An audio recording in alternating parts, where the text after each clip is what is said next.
Welcome to Zero Credibility Sports, the safe space where sport opinions collide by three nobodies. Hi, I'm your host, Peter. I'm joined today with my friend Justin and Harry. Say hi, Justin. Hello. Say hi, Harry. Hello. That's good. All right, let's go. All right, so what do you want to start with today? Shall we start with the NBA like we always do? Sure. Traditions? All right, let's go. Okay. Have any of you followed the preseason? I haven't, but you can update me. Okay. I mean, what's the big story of the week, Peter? That's what I want to know. What's the big story of the week? Oh, man. You know, old faces in new places. You get Kawhi. I'm sorry. Kawhi turning up for Raptors, looking good. His ankles look great. LeBron looks sexy in that Lakers kit. I'm going to get one of those. Any of you going to get any of that? Any of you LeBron fans? Not really. Man. I mean, I'm not a hater. Haters. I'm a fan, but I'm not like a ride or die with LeBron. I mean, I think it's good. I think it's a great player. Strive for greatness, dude. Okay, but Big what's the LeBron. story, Peter? Yeah, what's the story? I think the story... Let's talk about Kawhi. Let's talk about why do you think he left? Why did he leave? Why did he leave San Antonio? Yes. Harry, what's your take? No one knows why. Because I don't think the broken trust with the team. Okay. How did it break? Part of it is the injury, maybe more than half of it, from what I understand. And I think I don't know if the timeline is correct, but I think some of the team members have lost trust with him as well. Tony Parker? That's a big. I thought it was a big deal. And Tony Parker's apparently he has a big role in the dressing room, right? So I don't know. So remind me, what happened? So he got injured. He got injured once, I think. Then he got diagnosed by the Spurs doctors. Everything, I think, went well. And then when they made him... Not according to him. No. Apparently, after the first diagnosis, they made him play again. And he rolled that ankle again. And then he wanted a second opinion. And apparently Because he didn't feel right. He felt He, pain or Yeah, discomfort. Because from the first, he went to see a Spurs doctor again after he rolled it again, obviously, and then they were like, "Okay, you're ready to play now." But then Kawhi was like, "Oh, he's still he felt weird, like you said, pain and discomfort."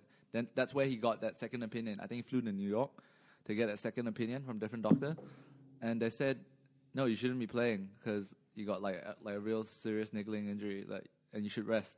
And that's why he didn't play he didn't play last year. He played 8 games. He appeared 8 games, and he didn't appear for most of the games.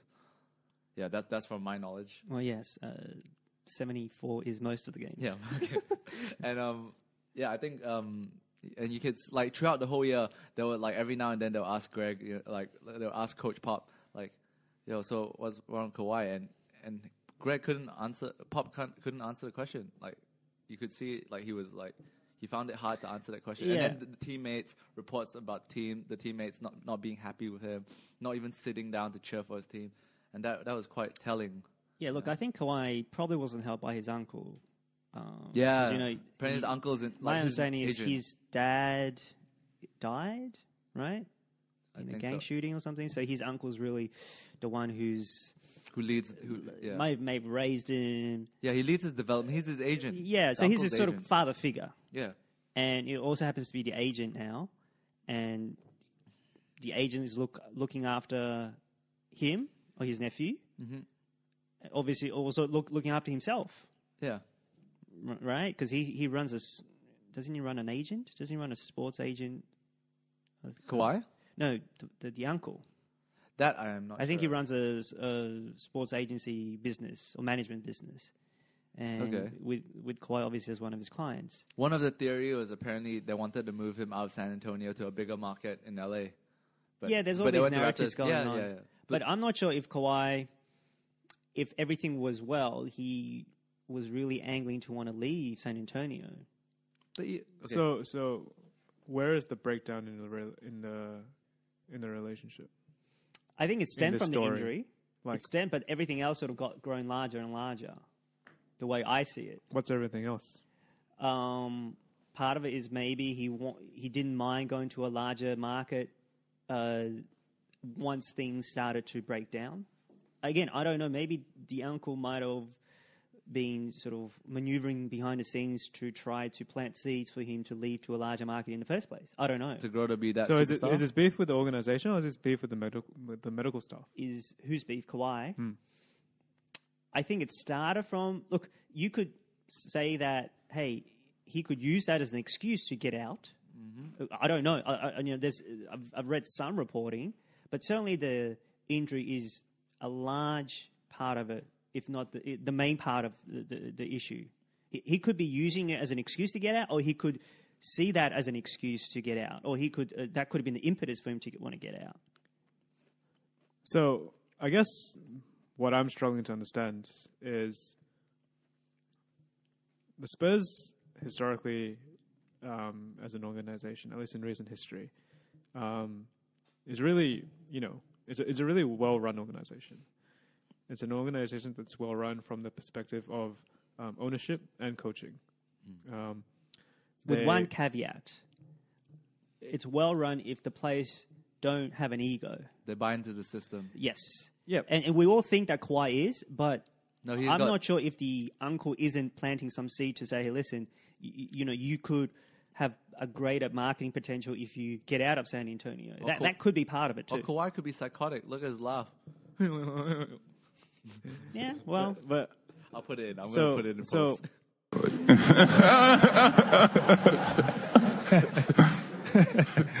So the Spurs, at least during my time when I started following the NBA, was a David Robinson team.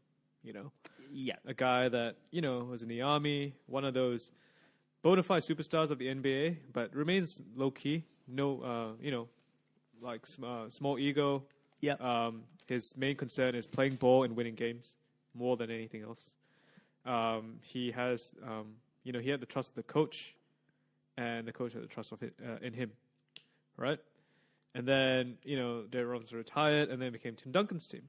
Retired? What? Sorry? David Robinson retired. No, he didn't retire. He got injured. And then they tanked, and they got Tim Duncan. Oh, sorry. I know what you mean. Yeah, you're right. Yeah, okay. But I think it was Tim Duncan's team sort of pretty much the first or second year when he got there, because he was a better player. I mean, okay. But honestly, this doesn't influence this discussion at all, but sure. No, because I didn't hear you correctly. So the Spurs go from a David Robinson team to a Tim Duncan team. Yeah. And this team, is a start of a real dynasty, right? Yeah. A Tim Duncan team, again, superstar, a lock for the Hall of Fame, but very low-key, understated, no ego, plays for the team, plays to win, all that sort of stuff. Surrounds himself with players like Tony Parker, Manu Ginobili, consummate professionals, team players, right? And then they get this kid, Kawhi Leonard, and everyone sees it. Everyone sees Duncan's on his way down, and this is going to be Kawhi Leonard's team. The next guy. He's going to be the next guy, right? And seems like it fits, right? And he's quiet a guy as well who, quiet guy. No Instagram, nothing. Yeah, no Instagram, nothing. Not big on social media. Doesn't seem to care for it, head down, becomes one of the best players in the league. Some people say the second, Yeah, you can make an argument. Becomes one of the best players in the league. No controversy. By all accounts, humble guy, small ego, just plays to win the game. Perfect fit for the Spurs. Perfect fit. Popovich, throughout those three eras, loves David Robinson, loves Tim Duncan, loves Kawhi Leonard for those reasons. And reportedly, his relationship with all those players is rock solid. So my question is, why has this relationship broken down, between Kawhi Leonard and Greg Popovich? And, because this guy, Kawhi, he seems to fit this organization so well, and he had the full backing of the coach, and he backed the coach himself. See, the key assumption that we're all making that I think we might be lulled into thinking is they're all the same player, or they're all the same person, those three. And I There's have also no a idea different if they are. circumstance. If, like, for example, you brought up the uncle, right? But if the uncle could play a major role, he could have. That's a big part of it. Major influence. But another big part of it is, and by the way, I would say this. I think we think Robinson had an error, Duncan had an error, and Kawhi. I actually think it's really Duncan. He's the one who makes everything go. If Duncan wasn't there, I'm not sure Popovich will be as. I don't even know how many rings they will win. Even Duncan's the one who make everything go. So it might just be Tim Duncan, might just be unique, and he is. Okay, he's not sensitive. He is quiet, and we all think from the exterior that Kawhi is also a quiet kind of guy. But maybe he's actually sensitive. Maybe he's more sensitive than Duncan. Like maybe he actually isn't the leader. Maybe he isn't a leader that Duncan is. You know, and I'm going to leave Robinson out because Robinson obviously is a great player, but they only started winning when Duncan was there. The sort of the winning mentality, the sort of championship, contending for championship. I think when Robinson was there, okay, obviously you don't have that second guy, but I'm not sure they would ever have won if Robinson was the leading guy. It's hard. Like Duncan is a once in a generation player. Agreed. You know, he's in that generation. I think he's probably the best. I mean, there's this topic for another day. If you're going to exclude LeBron from that, I actually think he was in terms of everything. But better than Kobe? Absolutely, not even close. That's my opinion. But topic from that. But I think we all think. I think we all think that Kawhi is similar in just in running a franchise, and maybe he's actually not. Maybe he doesn't like. If I were to guess, I think he might be a bit sensitive. Uncle, he's swayed by people in his family circle, right? Maybe a bit too like you can say he's not his own man. Okay, he might be a bit too sensitive, even if he is quiet. Maybe he's not as expressive. Like Tim Duncan doesn't like the media. Yeah. I know you have that sinister smile, but he might. He comes off in meetings as being expressing everything really well. He just doesn't want to do it to the media. Maybe Kawhi has a hard time talking or getting his true feelings out. I don't know. So there's all these sort of variables that may make me think that hey, they might not be the same people in terms of Duncan and Kawhi. So I mean, I agree with you in that they're not the same people, but I think there is sort of, I guess, some way to know, or rather have an idea of what Kawhi is like. For instance, how Popovich has compared him to Duncan and to David Robinson as the leader, as the so-called going to be the leader of the new era of the Spurs. Like how Duncan as well holds Kawhi in very high regard. As the future leader of that team. Mm-hmm. Now, this all leads to my point where I'm not sure where this, or rather what has transpired in this issue with the injury, where his beef, who his beef is with, and what are the circumstances. Who Kawhi's beef is with? Yeah, and what are the circumstances that leads it to eventually becoming a problem with the organization as a whole. Because I think it's one thing if the medical staff say, hey, we think you can play, and Kawhi says, no, I can't play. And Kawhi goes to the coach, a man that he trusts, a person that has brought him up in the league, and he credits Popovich. That's true, Like, yes. He credits Popovich with bringing him up in the league, right?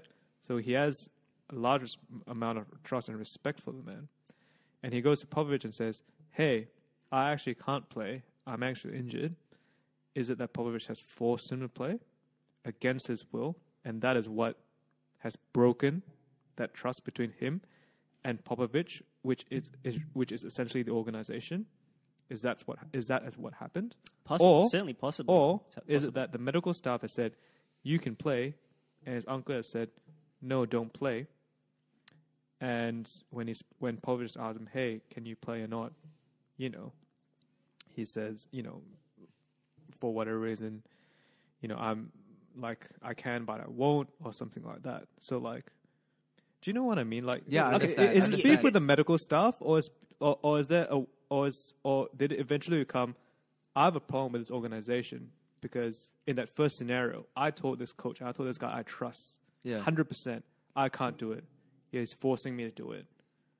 Oh yeah, no, I understand what you mean. Like he's like, Because somehow I have a feeling there's that. that I'd be surprised if that I don't was think if that happened. Because So are you saying he's sitting out on purpose? Like he doesn't want to, he's sort of holding out because I don't think that's the case. I actually think it's legitimate. The injury is legitimate. Yeah, I think so too. And no, but I think if you watch the first few times they asked Pop, and Pop said like he'll come back when he's ready, right? Then at the very end of the season, he says, "I don't know what's going to happen." Mm-hmm. So I think from that at the start, I think they were happy to give him that time. But then I think once it got to the middle of the season, it's a bit funny, right? Why wouldn't he come back for the whole season? Yeah, and why wouldn't they made the playoffs? Yeah, you know, and they needed somebody. Exactly, and so, why wouldn't? I'm sure they had a sit down. I think it's the the two uncle. of them, right? I'm sure Kawhi and Greg Popovich had a sit down, and one of them is probably of the opinion, hey, like I think you can play, and the other one is either A, I won't, or B, I can't. I think it's the latter. That's what my understanding is, so he has his own medical. He's consulted a second opinion. Before we go, let's everyone just put a theory because we either will know in the coming months or we'll know at the very end of his career, or we might not ever know at all. But let's just go with theory. We'll spend the whole time on this topic. Let's go with your topic. My theory is I think it's more about Popovich thinking that Leonard is the same as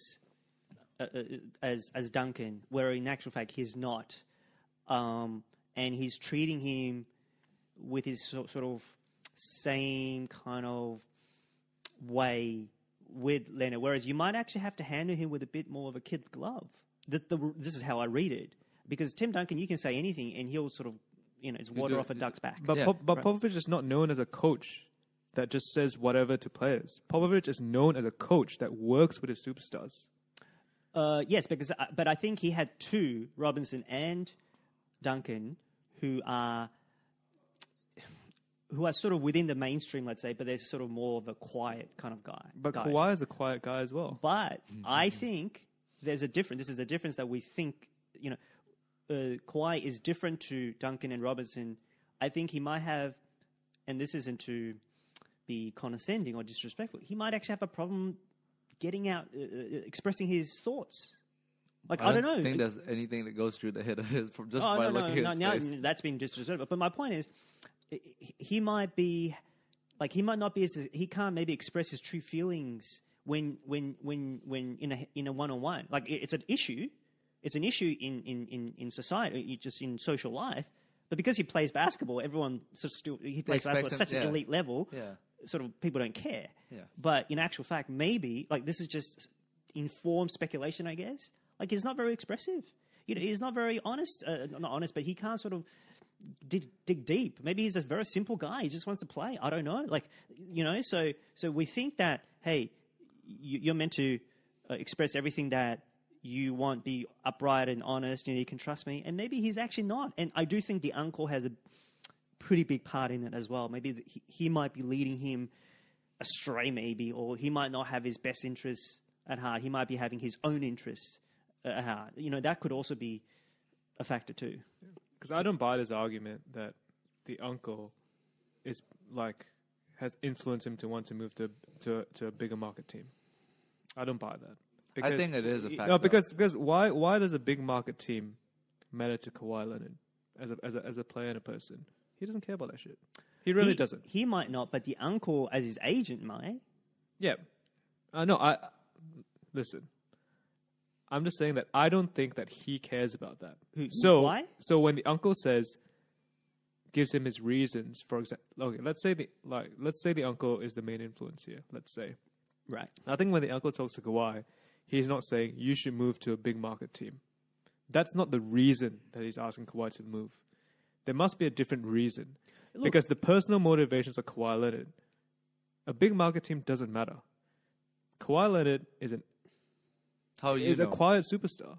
You never know, dude. Like, he might. Who knows? Everyone's saying he's going to move to LA after speculation, right? So your theory. What's your theory then? Let's just end with what is your theory on why he moved to Toronto, or why his relationship broke down, or let's just go with your theory. Let's go. I think that Theory. It's the theory. So I think that it's probably more. I'm not sure. I think that at some point, Popovich has gone, hey, this is the Spurs medical staff. They've been with me for forever. X amount of years, yeah. Right? They've said that you can play. I know you're going to seek this the second opinion, all that, which says you can't. But why don't we let's try to find a compromise, because I want you to play this year, because we're making the playoffs, and I want you to help us in the playoffs or whatever, right? And I want to get you in some games. I want you to start playing before playoffs, get warm before the playoffs start, right?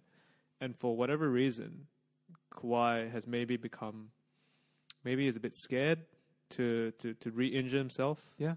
Or maybe he's a bit, you know how when some players come back from major injuries, mentally they're not the same. Yeah. They're a bit, they don't go as hard, or because they're afraid that they re-injure and it ends their career or something like that. Yep. So maybe Kawhi was mentally not there, and maybe Pop's gone, hey man, like, you can do it, like, or you you should do this, and then there's some breakdown in the relationship there. I'm not sure how much. I'm sure. I know his relationship with the uncle is very close. Like, Kawhi's dad passed away, if I recall, when he was in high school or something. Yeah. And his mom has come up before and said that Kawhi has never been the same since that day. Yep. Because his dad was shot in Compton in a drive-by, if I'm not wrong. So I think the influence from the uncle is definitely there. Yeah. But I think it's probably more along the lines of Pop has asked him, and maybe at some point after trying to coax and cajole, because Pop is known as a player that works with his superstars. Yeah. He's known as a really good man manager. I think Tim Duncan called him a father, like, amazing father figure. Yeah. And he might be a good man manager with Duncan, but it might not be. Yeah. Might not work with Kawhi. Yeah, right. but he's a good man manager. He's generally known as a good man manager with his players, right? Whether it's Duncan, whether it's David Robinson, whether it's Tony Parker, whether it's Manu Ginobili, whether it's Danny Green, whether it's any of these players, and all these players are not the same players, and all these players are not the same personality, but yet Greg Popovich has managed to gain 100% of their trust, and they all respect him. That is not up for debate. But I would say, would you agree that Kawhi is maybe a bit quirky, to put it nicely? Yeah. Oh, I think he's straight up psychotic. Nah, I think he's weird. He's weird. Okay, but I like to call it quirky. But is he how? Like, why do you say that? Why is he quirky? Just from his interview. I'm a fun guy. Obviously, I love the game of basketball. How is he different from a Tim Duncan interview? No, Tim Duncan's not afraid. Like, he doesn't embrace the limelight, but he's not afraid. But you could see a bit more of a leadership. You could tell Duncan is, like, more confident. Kawhi is just like, he just doesn't. Duncan just doesn't embrace the limelight. He doesn't like the mic. Yeah. But I don't think he's uncomfortable. Like, if you need to ask him something, he'll talk. Yeah, he'll say it. Whereas he doesn't talk too much. Yeah. But he's more of like, I don't talk too much. But here's this. But yeah, he's just like, a sort of Kawhi no-nonsense kind of always handshake, like scratching his head. I mean, that's fine. But I think they're a bit different. I think it's incredibly unfair to discount Greg Popovich's man management skills just because this Kawhi Leonard issue has happened. Okay, so we got your theory. All right, you happy with your theory? Summarize it in 2 lines. Like, I think that's good enough. You just say you think that the relationship is good. No, it's broken down. I'm sure it's broken down. I'm sure that relationship. What's your theory? My theory is a combination. So I think it's. I think before the injury that Zaza, but I think Zaza fucked it all up. I think when Zaza put his foot there for Kawhi to land on it. You think it was intentional? Oh yeah, fuck Zaza, man. Zaza's a dirty dog. To be honest, I'm not 100% sure that I think it's intentional. But I think it was reckless. Oh, okay. What about Zaza falling on Russell Westbrook? I think. These are all what I would call, I'm going to do it, I'm going to make it look like it's not intentional, but my intent is to maybe not necessarily hurt, but to leave an imprint. Intent to injure. Yeah. I don't think but it's to leave an imprint. Anyways, if I was a basketball player, I'll punch Zaza straight in the jaw. Anyways, okay, next topic. He's not the only one. Okay, my theory. Okay, my theory. Almost made the All-Star game, by the way. Fucking hell. Okay, thank God he didn't. But I think maybe my theory is this: after everything that has transpired, maybe the uncle has always been pushing for him to move out of the Spurs, and that injury put a crack in that relationship between him and Pop. So it's just like That just been swayed him. waiting, like a vulture, just waiting. Yeah, I like to think of it like NW. This is a rap reference. Like, he's part of the NWA and he's Easy. And the dad, if you don't know, basically the uncle is the guy who's trying to tell Kawhi, you could be bigger elsewhere.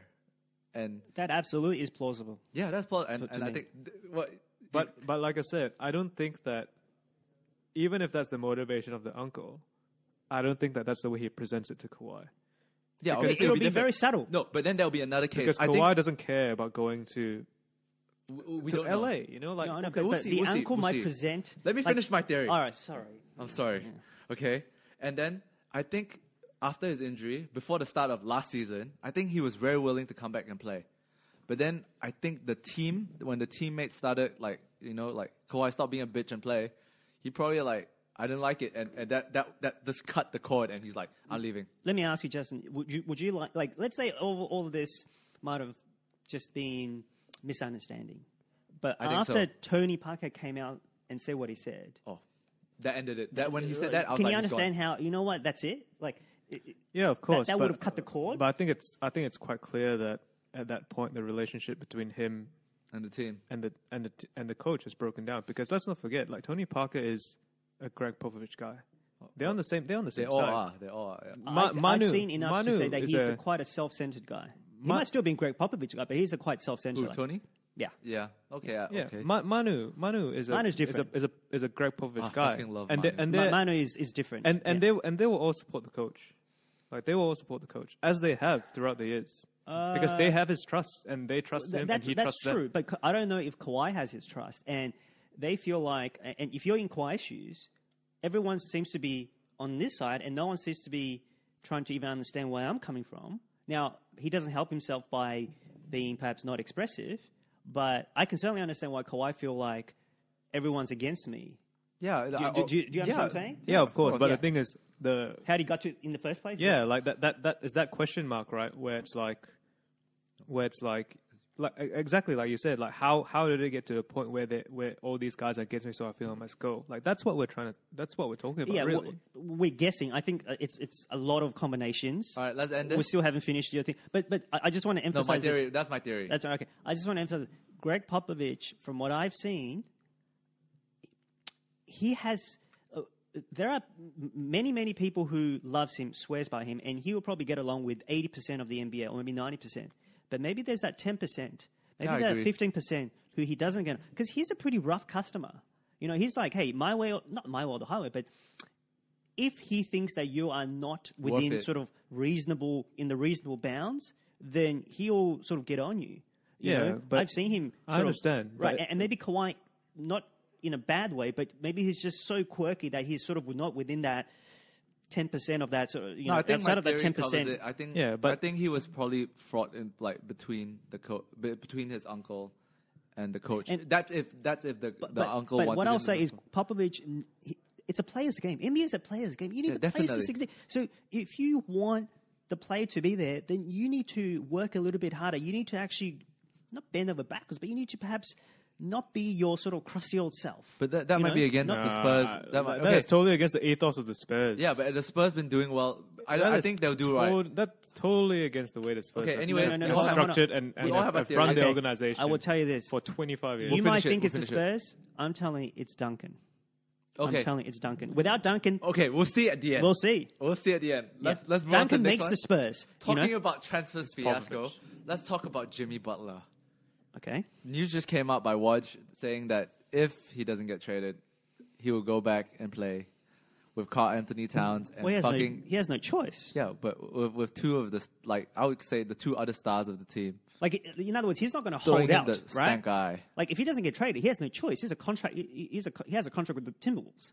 man. So unless he holds out, And he won't, because it's a contract year. Yeah, Right. agreed. He has the ball out for that next big contract. Apparently, he's going to go to New York with Kyrie. apparently, what do you mean apparently? Is that the Yeah. That's a rumor. is that a rumor? Rumor. Okay. Right. Or it could. Apparently he's good friends with Kyrie. That's Or why. he could go to Houston this year. Didn't you mention that? Yeah. But prior to the show? No, it wasn't me. It Prior was to the Justin. recording? Oh, okay, yeah. Okay. Wanna- So I mean, because like we mentioned last week, he told the org that the Heat was his preferred destination. Apparently, the Heat haven't been able to put together the pieces for the trade. And so apparently the leading team that wants to take him now is the Houston Rockets. How are they And going the to get rumors him? that they'll trade Eric Gordon for Okay, him. Eric Gordon. Do the salaries match up? I don't know, but I'm not sure if the Rockets are thinking of this as a play in terms whether they'll renew it next season.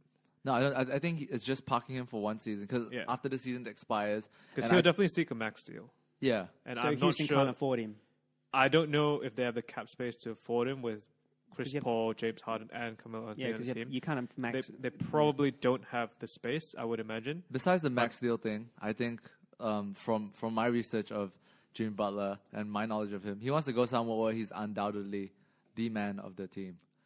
And I don't know if I agree with Heat that. makes sense. The Heat makes sense. Do you think he would?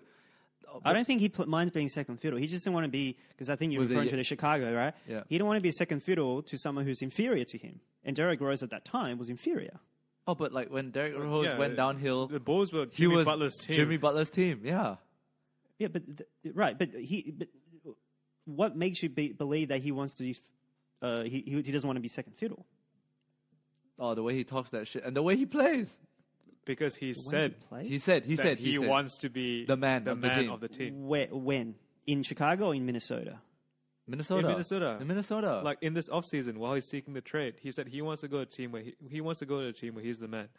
And we spoke about this last week. okay. Exactly this topic. Exactly this topic. so okay. Do you think? Yeah, I think this year. Do you think he'll get traded? Do you? I think he'll get traded. he will. You, Harry? Well, they'll have to trade him by the trade deadline, Minnesota, if they want something back. Man, He's it'll gonna be so walk. good to watch Andrew Wiggins and him fight on court. But okay, anyways, I think he'll get traded. He'll Definitely.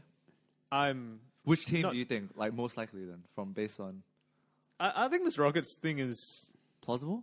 no, I don't know where it's come from. I have a feeling it's not that plausible actually. Did it come from Woj? I could be wrong. Where did you get it from? Was it just a speculation? It's just speculation. The latest Woj news was that they're finding hard to trade him, and he's like right now. But there was just a report saying that basically from Woj, he said if he stays, he'll play the regular season. It's more along the lines of the Timberwolves feel that they're not getting like the right pieces for him, Yeah, obviously. right? So, but I think the thing to say is that if he doesn't get traded, he'll play. I think that is, that's like saying the sky is blue. Like, of course he'll play. Okay. Like, he has a contract. It's a contract year. Yeah. Like the thing is, maybe the more pertinent question is, will he play in the first unit, or will they rotate him out and make him run the second unit? They should get him away from A. Wiggins, man. That guy. Yeah, maybe that's what they'll do. I don't know. That But, guy wants all the smoke. but regardless, he'll play. But Jimmy Butler wants to go to a team where he's the man. Yeah. I think And I think, first of all, the Rockets probably is not going to be that team. And so. I think Heat was perfect. yeah, well, we spoke of this last year, Hassan Whiteside? last week, right? Get I rid of said, Hassan, like, man. I think their personalities might clash, Hassan Whiteside and Jimmy Butler. Which but- problem would you rather have, Hassan or Jimmy? I would rather have Jimmy, man. Hassan's yeah, such a fuckhead. I think Hassan's Terrible. he's not a guy to build your team around. Like I think he lacks the mental fortitude. But I will say that if what you're saying is true, that he wants to be the first, he wants to be the main guy, I don't think he can win a championship with him being the main guy. He's a great player. I think I think he defends LeBron better than anyone, Yeah. to the extent that you can stop him. No one's able to stop him. I think he's ever done a better job than perhaps anyone when he was playing for Chicago. He's given Cleveland, he's taken like 2-3 games off of Cleveland. Yeah, He's and I done know the what you're best talking job. about because when I watched this game, I was like, man, I think Jimmy is.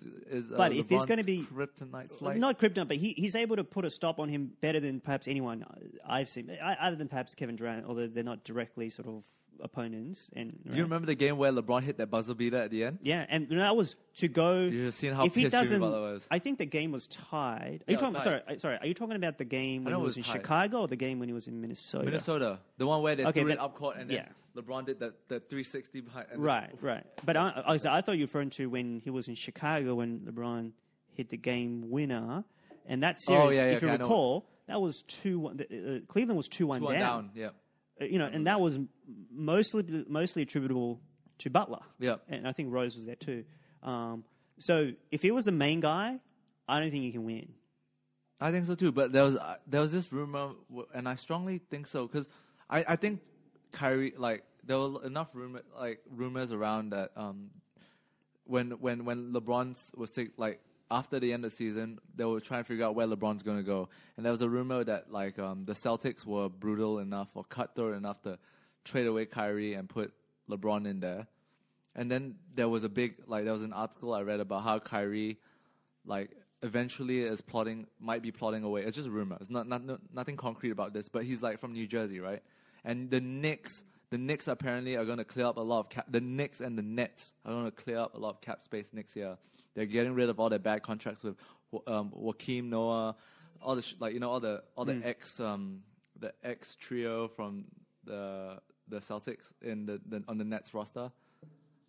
Oh, you mean Garnett and all. I mean, some of them are probably gone, but Yeah. they hold a lot of bad contracts. They still have. I'm not sure what it's called, but their cap space is still blocked from those contracts. Yeah, exactly. And next year But next year it comes off. Yep. So they can make a run for a couple free agents. Apparently this year is the calm before the storm for the New York teams, and so the New York team, a lot of the New York fans, from my research, I listen to a lot of podcasts from New York basketball fans. They're really excited. They're now everyone's speculating who they're gonna get, and Kyrie's one. Kyrie won, Butler's one. I mean, basically, Who else is a free agent? Basically, every major Durant, every Klay Thompson, major, you name Durant's it. the big one. yeah, Durant basically is the big one. every major free agent is being talked about going to those teams. But I think they that'd be really sick. want Durant, which is not a topic that we maybe Yeah. not today. But I think the Knicks Durant is looking at the Knicks as because the Knicks need a savior. There's a strong rumor of Durant going with LeBron, but I think I think these that players the we're rumor talking about. that he go to Knicks is much higher in my mind. I think all these players that we're talking about, all of them have such a big ego that I think I'll strongly put my money on that they won't play with LeBron. Any of these players. The strongest rumor about the Knicks, like you said, is Kyrie. Kyrie, yeah. And apparently there's rumors that Butler and them are friends, and they'll join forces, and that would be so sick. Yeah. That would be so sick. I mean, I don't deny. so? I don't think deny so? that. Two guys who's a bit undersized. No, but okay. But for Jimmy Butler, it's okay because he can kind of defend anyways for his size. But Kyrie, no. But I mean, you need Durant. it depends on the pieces, right? Like Yeah, they need to depends get on the pieces with him, right? Like these they days, got Porzingis, Kevin Knox. yeah, apparently. that's- like yeah. these days, like the team that wins the championship has three superstars, right? Like that's what teams that win championships are, and they No, they have four. and they have good pieces. They have good pieces around them. So Yeah. I can definitely see Kyrie and Butler being two of those And pieces, Porzingis. Porzingis. being two of those pieces in a championship winning team. Do you not think Porzingis is not super I think Porzingis would be. I'm a That's- huge Porzingis fan. The So key thing is his injury. Yeah, Right. but they got this young guy Kevin Knox who looks really good. Okay, but we'll see. yeah. Well, this thing coming back to what you said about like you don't think Butler's gonna win a championship on his own. No, he's not. If he's the main guy. If he wants to be the main guy, he's not good enough. He'll be a good second guy. Well, but you said or someone said that he wants to be the main guy. But I'm saying if he's the main guy, you can't win. you could think he's I the like main him guy, a lot. but everyone outside looking at him would think of him as the second guy. I think the thing about exactly. You think he's Batman, but he's actually Robin. Yeah, exactly. Right. So I But that's think going to have chemistry issues, no? here's the thing. I It think, happens everywhere. Look at the Miami Heat team. I think Butler's one of those guys where if you tell him, look, you get like for example, right? You get him with if you get Kyrie, Butler, Porzingis in that team, right? Who's your first choice? Like who's your go-to on your possession if you want to score? Kyrie. What? Kyrie, Porzingis, and I would say Butler? there's no clear cut. Yeah, so Butler no can clear cut. feel he's Yeah. the leader of that team. He's the man on that team. Whether he's the first option or not, really doesn't matter, right? Yeah. You go and tell these three guys, all right, your option 1/3, your option 1/3, your option 1/3. You're equally first options, right? Yeah. Like, but Jimmy, you are the leader of this team, Yeah. right? I think that works. It for could him. be, yeah, because he could, because out of them three, who's the best defender? Butler is. Yeah, Butler Butler wants to be. I don't necessarily think when he says he wants to be the man, like he wants to be, I'm the only superstar on this team, because he knows as well as anyone else, if he wants to win a championship, he can't do it alone. Okay, think about like the last Cleveland championship, LeBron was obviously the man, but his highlight of the game was his defense, was that block. And Kyrie was the finisher, the closer, and LeBron didn't mind it, right? Like, okay, but for Kyrie, it was probably But it was a thing. clear cut that LeBron was the guy. Yeah, Yeah, but That's true. But in that team that we're talking about, maybe a better comparison would be the Warriors, right? Yeah. When you look at Durant, Steph, and Clay, right? I think Clay, you can argue, is probably a clearer second option. yes, But on the offense, who's your clear first option? I don't think there is a very clear cut first option between Steph and Durant, right? But regardless, I think they both in some ways feel like they're the leaders of that team. Right. And they're both content. Yes. And they're both happy with that. You're right. You're right. There's no clear cut, but I think Steph is the one who brings the ball up. He's the one who, Obviously, yeah. and I mean, Durant he's is the sort point of- guard. Right. Yeah, he's the- But with Butler and Kyrie, I'm not sure one or both are in the Steph and KD mold, because I think Steph and KD are unique in the sense that they are very unselfish. Yeah. Steph doesn't mind being second fiddle on certain nights. KD doesn't mind being the second fiddle. I don't know if that is going to be the case by Butler. I didn't think that was, but until you brought up that that he kind of wants to be the main guy, and I don't know, Kyrie seems to be someone who kind of likes to sort of escape the shadow and be the main but guy LeBron's too. shadow is the biggest shadow. Yeah, Right. LeBron's LeBron's shadow is is the like biggest shadow. Right. Like, But this is just a hypothetical. We don't know. But even if you want to say, hey, we'll make him the guy, but sometimes the play can sort of eventuate on the court to say, wait a minute, it's clear that, let's say, Butler is the third fiddle, and how's he going to feel if he has this sort of issue of it being perceived as, of having a problem, of being just perceived as being not be the lead guy, if that's what we're led to believe. I think it's more even in that front on Justin's team. I mean, think it's more all I'm gonna say is that Butler has had the experience of being the number one option in a team, agreed. right? Yes. Yeah. With the Bulls, With the Bulls. And the Timberwolves. and that didn't go well. Look at Timberwolves. He's the perceived man of the team. I'm not sure he's the number one option in the Bulls, but regardless, right? But he was the in the leader Bulls, of the team. in the Bulls, clear cut, number one option and the leader of that team. It didn't go well. Wolves, it didn't work out. He was the leader, but he was although at the start you think, oh man, the Wolves could do something good this season, but it didn't work out in the end. So when he says that he wants to go and be the man of the team, I don't think he's naive enough to think that this team is going to be for others and me. agreed. No, I think he knows that He needs some talent. he needs some talent around him, right? And like I said, if it's going to be, Kyrie, Jimmy Butler, and Kristaps Porzingis, I think that's a great three. Yeah. And I think that he'll be happy in that situation because he can feel like he's the man there. And I don't think he's wrong in that team to Agreed. feel like he's the man. I think that's very strong arguments that he could be. And we all know he didn't leave the Timberwolves because he wasn't the man. He left because he didn't like the young players' attitude. He just didn't get along with he just didn't get along with the players. Yeah, I agree. I think he just thinks like Cat and Wiggins were playing too much Fortnite and not spending enough time at the gym. But I also question the coach. Where's Thibodeau? That's weird, yeah, because Thibodeau and Thibodeau wants him to stay. Wants him to stay. No, but I mean, Thibodeau I think is a pretty good coach. Maybe he wears out players in the regular season, but he should be able to get through to Wiggins and Cat to say, hey, play defense or whatever it is. Because I think Thibodeau and Butler are more aligned, right? Like, of course. They have a Work good ethic. relationship. They're all about work so ethic. why can't Thibodeau get through to Cat and Wiggins? That's an issue for me. Because they're different personalities. Maybe the dub on the Fortnite game is way more important. It's like how Greg Popovich can't get through to Kawhi Leonard apparently. Maybe. Yeah, true. There's a disconnect, like Mourinho and his players. That's going to be an shall we issue. say. Well, good segue. But that's going to be an issue in Minnesota this year. Yeah. Even if Dallas doesn't leave, that's going to be an issue. Because if you can't get through to your supposed best player, Yeah. Okay, before we segue, do you want to talk about... I don't think it's... Just a final one on that. Thibodeau's job has not been secure. Was not secure the whole of last season. Yeah, agreed. It was not. And it will not be secure going into this season as well. There's more expected of the Timberwolves last season, and then they just didn't... Yeah. Didn't do it. And yeah, exactly. And there was also that talk again of how he runs down players, right? Yeah. So and how again there was a bit of a mutiny in the team where there was Thibodeau and Butler, and there was Cat and Wiggins, right? Yeah. So Thibodeau's job was not secure last season, and it will not be secure going into this season. So I would not be surprised at all to see if the first few rounds of results don't go his way, like he's out and someone else comes in. yeah, you side with the player, of course. Coaches are replaceable. Players, certainly players with potential, like Cat is. Except for Pop. Like, besides, Pop is the anomaly, where like, I think sometimes the coach is more important.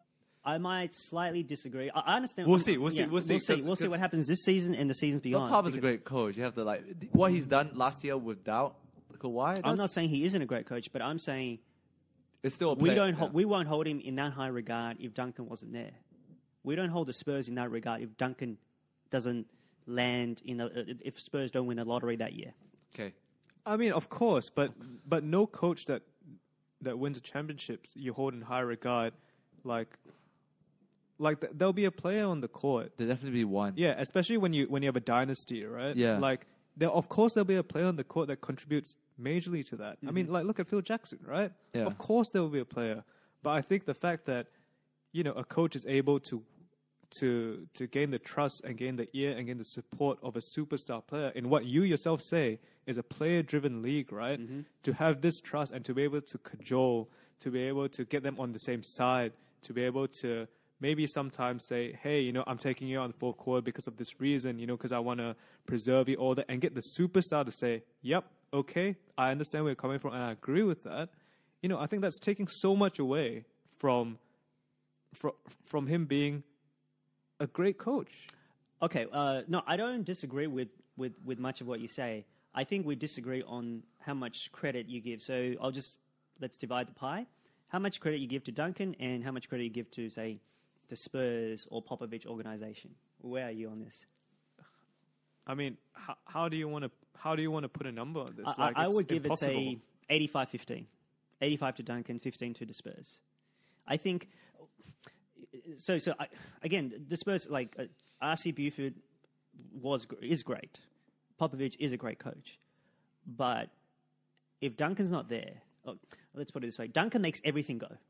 That's my belief. He's the perfect superstar. He's the perfect franchise player. He might not be as good as LeBron, but... The positivity, everything he does, it's all about the franchise, and he's perfect in San Antonio too.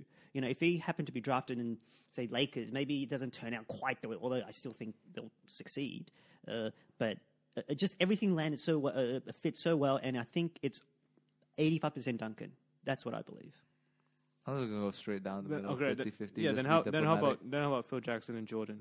Was it what? I think it's closer to 95% Jordan, 5% Phil Jackson. No. I think Jordan changed because of Phil. So I think it's not. I don't know. I haven't figured, but it's probably closer to 60-40, 60-40, maybe 65-45, 65-35. So I mean, I'm staying out of this. This is like I don't want. This is like telling me, all right, put a figure on, how wet water is. It's like it's impossible, right? You're going to argue forever, right? Like, all right, I'm going to say we move on. How do you put a number on something? I want to talk about my guy. Can we talk about J.R. Smith?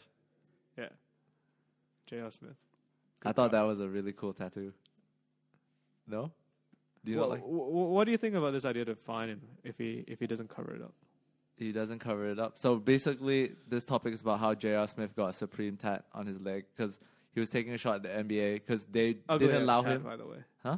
It's ugly as the sleeve is cool. Can I the sleeve is cool. But when you say Supreme, what do you mean? Is it the Tech Supreme? It's the brand. The brand Supreme. It's a streetwear brand. Ah, okay. So basically, that one time there was not. It wasn't only him. Him and another player. Is he paid for this? Kelly Oubre Jr.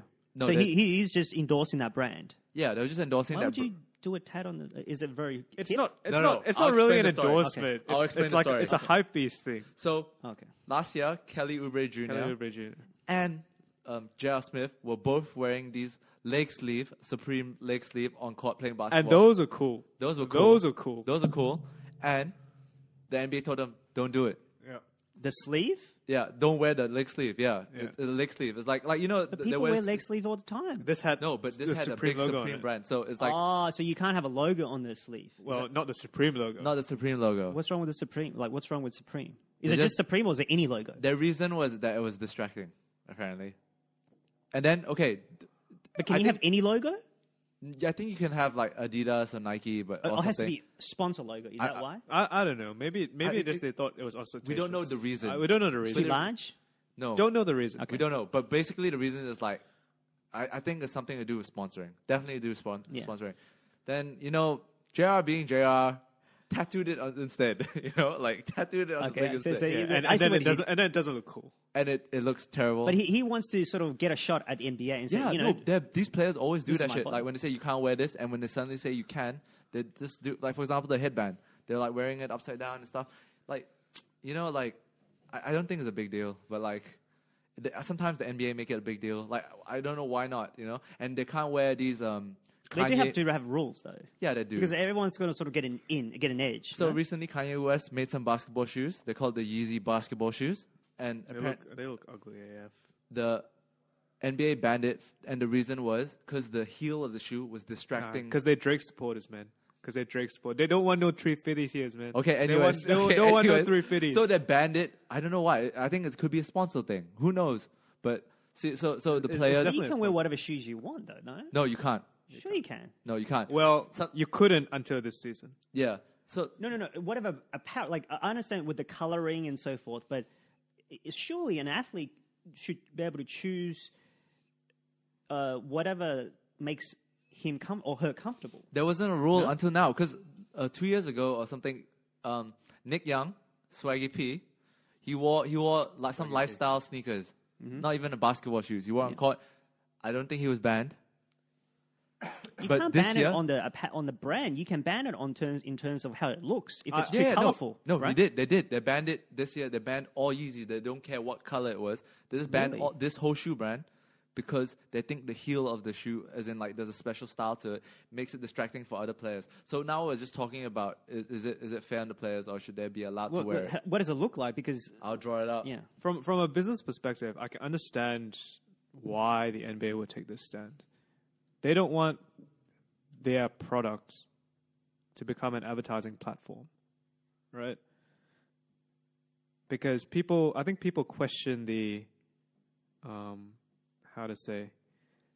people question the earnestness of, for example, Yeezy, putting his, asking players to wear his shoes.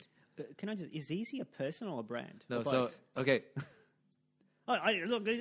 We're sitting. You're sitting next to Kanye's biggest fan, Justin. Explain. and I might be on the opposite end now. Not because No, I it's just okay. No, but this is great. This is Yeezy great. is just Kanye West's brand, okay. like his Yeah. his line of. So it's not a person. no. I mean, so do you wanna explain Yeezy it? is a person. Do you want to explain it? Yeezy Let's is explain Kanye it. West. Let's educate our fans, whoever listens to us. I have a feeling that people listening to this will know what Yeezys are. No, but do you know why he calls it himself Ye and stuff? because his name's Kanye. No. Okay, so Kanye, so it started off, his name is Kanye West. And then his nickname started with Ye. And they asked him, why do you call yourself Ye? He said, it's the most common word in the Bible, and it refers to you. And so that's why he calls himself Is it Ye. actually? Yeah, it is. I don't know if it is, but that's his reasoning for it. And that's why he started his I brand. think we might need a fact check. But okay, go. Yeah. on. but that I have a is- feeling that's not true. It's not the most. It can't be the most common word in the Bible. Want to bet? No, I don't know. I know, I'm just but saying that's his copy. reason. That's Kanye's reason. Right. But Okay. anyways, so he calls his shoe line the Yeezys. I can understand if that's what if it glows like that. I can certainly see what the NBA banning and What not about the because black of, one? Well, have they banned this as well? They banned all Yeezys. They said. Okay. I think it's basically I can understand it from the NBA's business perspective. I can understand. it could be a business thing. But the NBA has I don't know what contract they have in terms of apparels, but they don't have they don't have diktat to say that you have to wear Nike shoes. No. right? They just Of course not. have a Yeah. reasonable. They say like, okay, you can wear Nike, but it has to fall within a reasonable, you know. Like, Yeah, and so to Except them, this season where they've lifted color restrictions on shoes. Yeah. So to them, Yeezy is it's not in good faith that you're doing this. So I can totally understand why. I say, you know what, that's it. Get out of here. We're banning it. Exactly. They said I the like, reflective thing, which we were talking about just now. Yeah. Panel is the a potential distraction for I spectators. do you agree? That's certainly I'm okay with that, but I don't know about the black shoes without Yeah, it. no, I mean the blanket ban on the whole shoes because I'm sure if that was the real reason, the designers at Adidas would come out with a different color of Yeezys the next day. Like that's not the reason. We all know that's not the reason, right? Yeah. The reason But it could change. We'll see. Like we'll I said, see. the reason is because I think they question the earnestness of Kanye West asking these players to wear shoes, and they don't want their product to be used as a platform for advertising for this sort of thing. And there's the same thing with the Supreme thing. I agree. Right? I agree. Like But I thought the Supreme leg sleeve was cool AF. The tat lame AF, but To all the fans, the sleeve was now cool. we know the who sleeve was cool hype as beast is, and it's Justin. right. All right. Anyways, let's end with calling Justin J.R. Smith's tattoo trash. But So do they you think banned the tattoo. They banned No, any sort of tattoo. They asked him to cover it up. To cover cover it his up. tattoo up. So it's something to do with sponsoring. So I mean, But let's move on. I think it's the same I think- situation with the Yeezy thing where they we'll see how it unfolds because They don't rules want- change. they don't it's want their unauthentic. platform to be They used. feel like he's doing it just to take a dig at NBA. It's not authentic. It's not like, hey, I'm doing this because it's what I want to do. Yeah. Who knows what's going through JR's mind? But the NBA has taken stance against tattoos before anyway. Like Yeah, they the have. most famous one is the one where they asked Iverson to cover up his sleeves. Yeah. Ooh, okay. Yeah. Anyway, let's move on. Okay. Shall we talk about what happened in the Premier League or? Okay. Well, do you want to talk about Premier League or do you want to talk about Champions Just talk League? about football. All I want to know is what's the big topic of the week. The big topic of the week. It's easy, United, right? 2 losses. It's definitely United and Mourinho. Oh, it was a loss and a draw. Was it a draw? Oh yeah, it was But a draw. it felt like It felt like a loss. It felt dude. like a loss. loss. Valencia like mid-table, same like us, but with. Oh, man, I don't even want to talk about it. You want to go? Because me and Justin are like United fans. I don't really want. I've been like feeling this. Can you? No, I think there's some developments from last week though. We had this conversation last week. No, Yeah, I just see- want Harry to talk about. I don't want to say, oh yeah. Well, we'll I be mean, bad. I Harry's don't necessarily have felt much better. to offer in terms of game by game, but in terms of a larger topic, where are we? Where are you guys? So just the thing that I said last week, and I think really everything that needed to be said about this topic was said last week. But the question that I had at the end of that was, I'm not sure about the fan sentiment. If you guys remember, I said I'm not sure how the fans feel, because prior to last week, I felt that a majority of the fans were still behind Mourinho. Yeah. And then after the result last week, I'm not sure what the fans felt. Right now, this week coming off a loss to West Ham, and quite a timid loss as well. Yeah. And I think,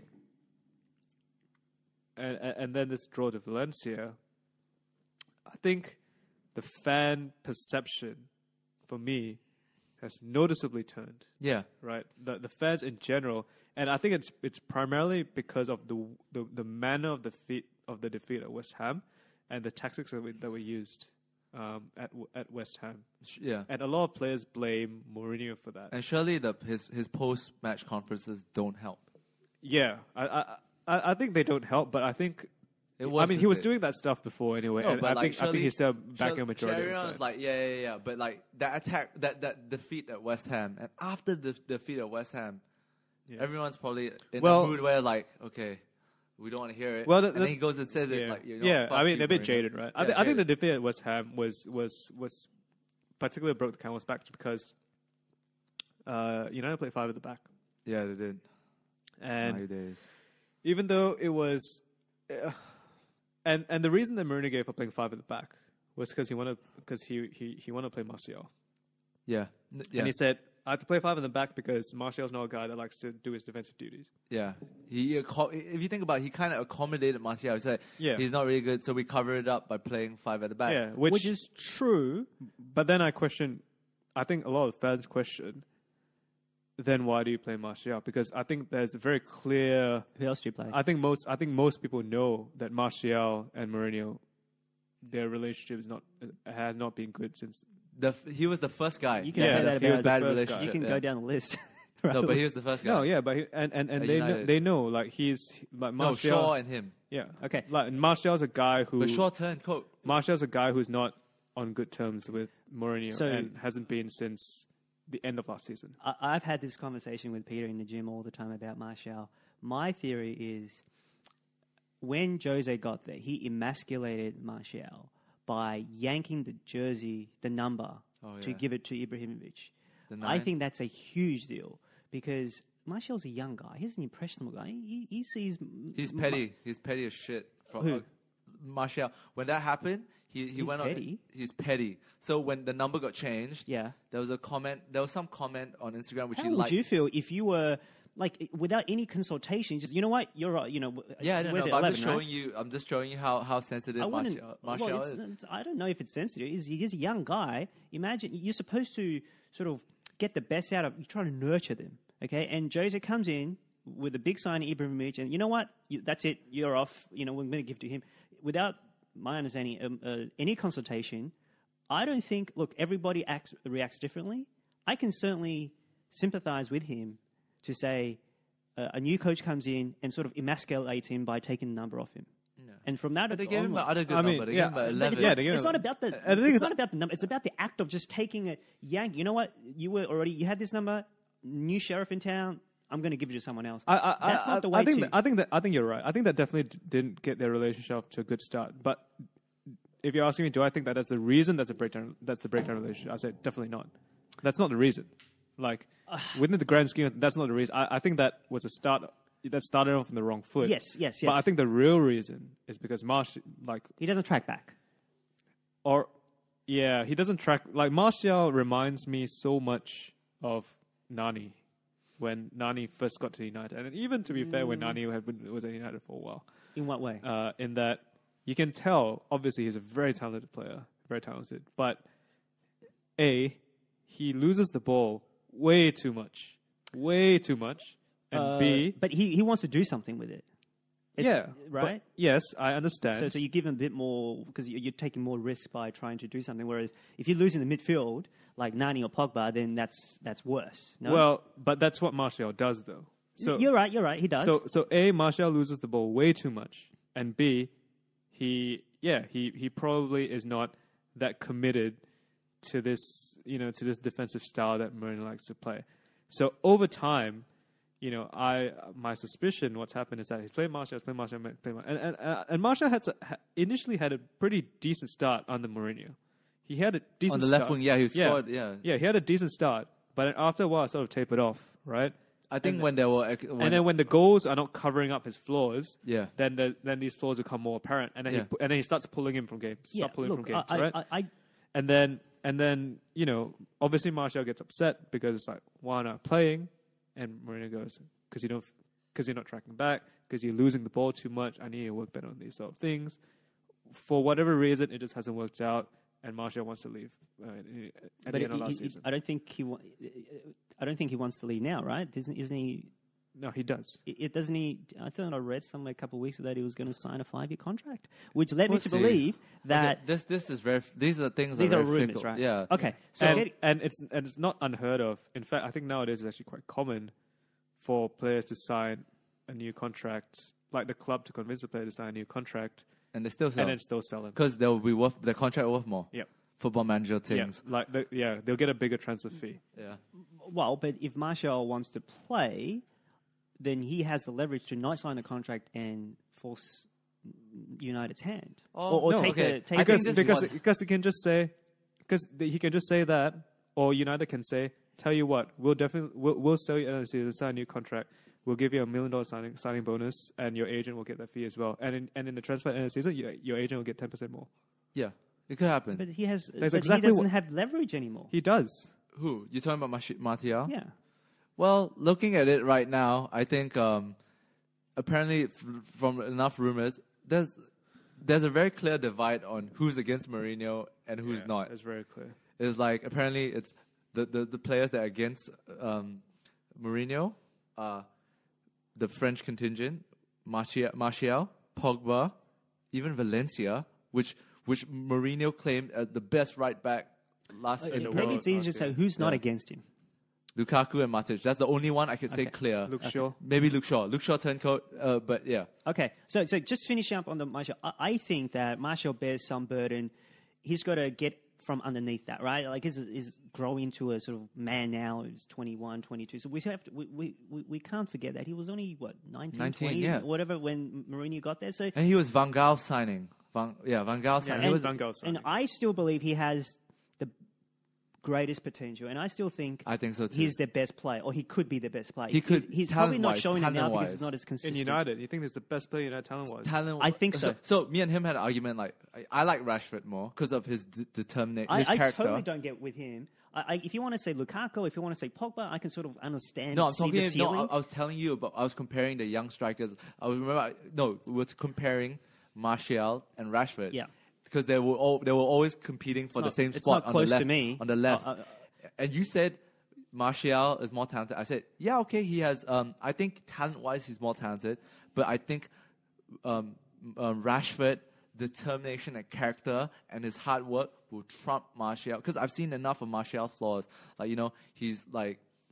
he has that effortless talent, but he doesn't have that hard work ingrained in it, which would propel him to Okay. further to heights. that top level. I think I would as a player as a whole. Yeah, I think I'd choose Rashford over Martial as a player as a whole. gang shit. Yeah. Okay, I'll disagree completely. I think a lot of Martial has his flaws. He doesn't have. He's not a self-starter. Apparently, it seems like right Yeah. because it's enough time down the track to say, you know what, bump you, the manager. I'm going to play for myself. Yeah. I'm sort of experienced enough to sort of wanted to do it myself. perform well, yeah. So I get you on that. But I do think Mourinho is always there. So he where he stands. He likes players who Track back. who does the dirty stuff, who Yeah. has swagger, who at least shows it. Like he loves players like going back to Porter, Deco, right? That's his sort of No, but okay. kind of player, or even Snyder, for But example. every Maybe not the team- most but every talented, team but he does. he has swagger. He believes in himself, and Wait, Martial apparently doesn't. Your example of Mourinho players are Deco and Schneider. I think so. That I think- is the first time I've ever heard that. No, but he has a point. No, he likes players who are has willing swagger. to get down and dirty. Yeah, who not has swagger. swagger. You're not talking about swagger. Not swagger. No, Not swagger. I don't think you mean swagger, man. No, I No. do. I don't think so. No, I don't think that's the right word. I think Because the player with he the has- most they swagger, grit. They have the grit. player with the most swagger that he's ever had is currently with him right now, Pogba. and that's Paul Pogba. No, that I think guy has not the swagger. most I swagger. think the word you mean is grit. When I mean swagger is you on a bad day you can actually grit could be a good word too, but swagger in terms that's why I believe he likes or he wanted to get Pogba. That's why he wanted to get Ibrahimovic, and he feels like swagger can translate into results just by sheer sort of grit and Maybe and let's arrogance. not use on- the word swagger because Okay, I yeah. don't think swagger is the right word. No, but here. do you think swagger is it blinded him into thinking that Pogba was worth 90 million, whatever it is, right? Like, do you think that was No, the... no. Well, Okay. no, because I don't think Mourinho appreciates swagger at all. But Okay. I think it's because our definition of the word is different. Maybe so. Okay. Maybe so. Did any of you watch the breakdown with the guy who managed Frank de Boer? Did any of you watch Frank de Boer's analysis on Monday Night Football. Mourinho's teams? So, okay, they asked him, when you face Mourinho, how does his team usually shape up? And his explanation is the most simplified version. And this was my thought of the way he's been playing ever since he went to Real Madrid. So when he went to Real Madrid, the way he would turn up, very simple.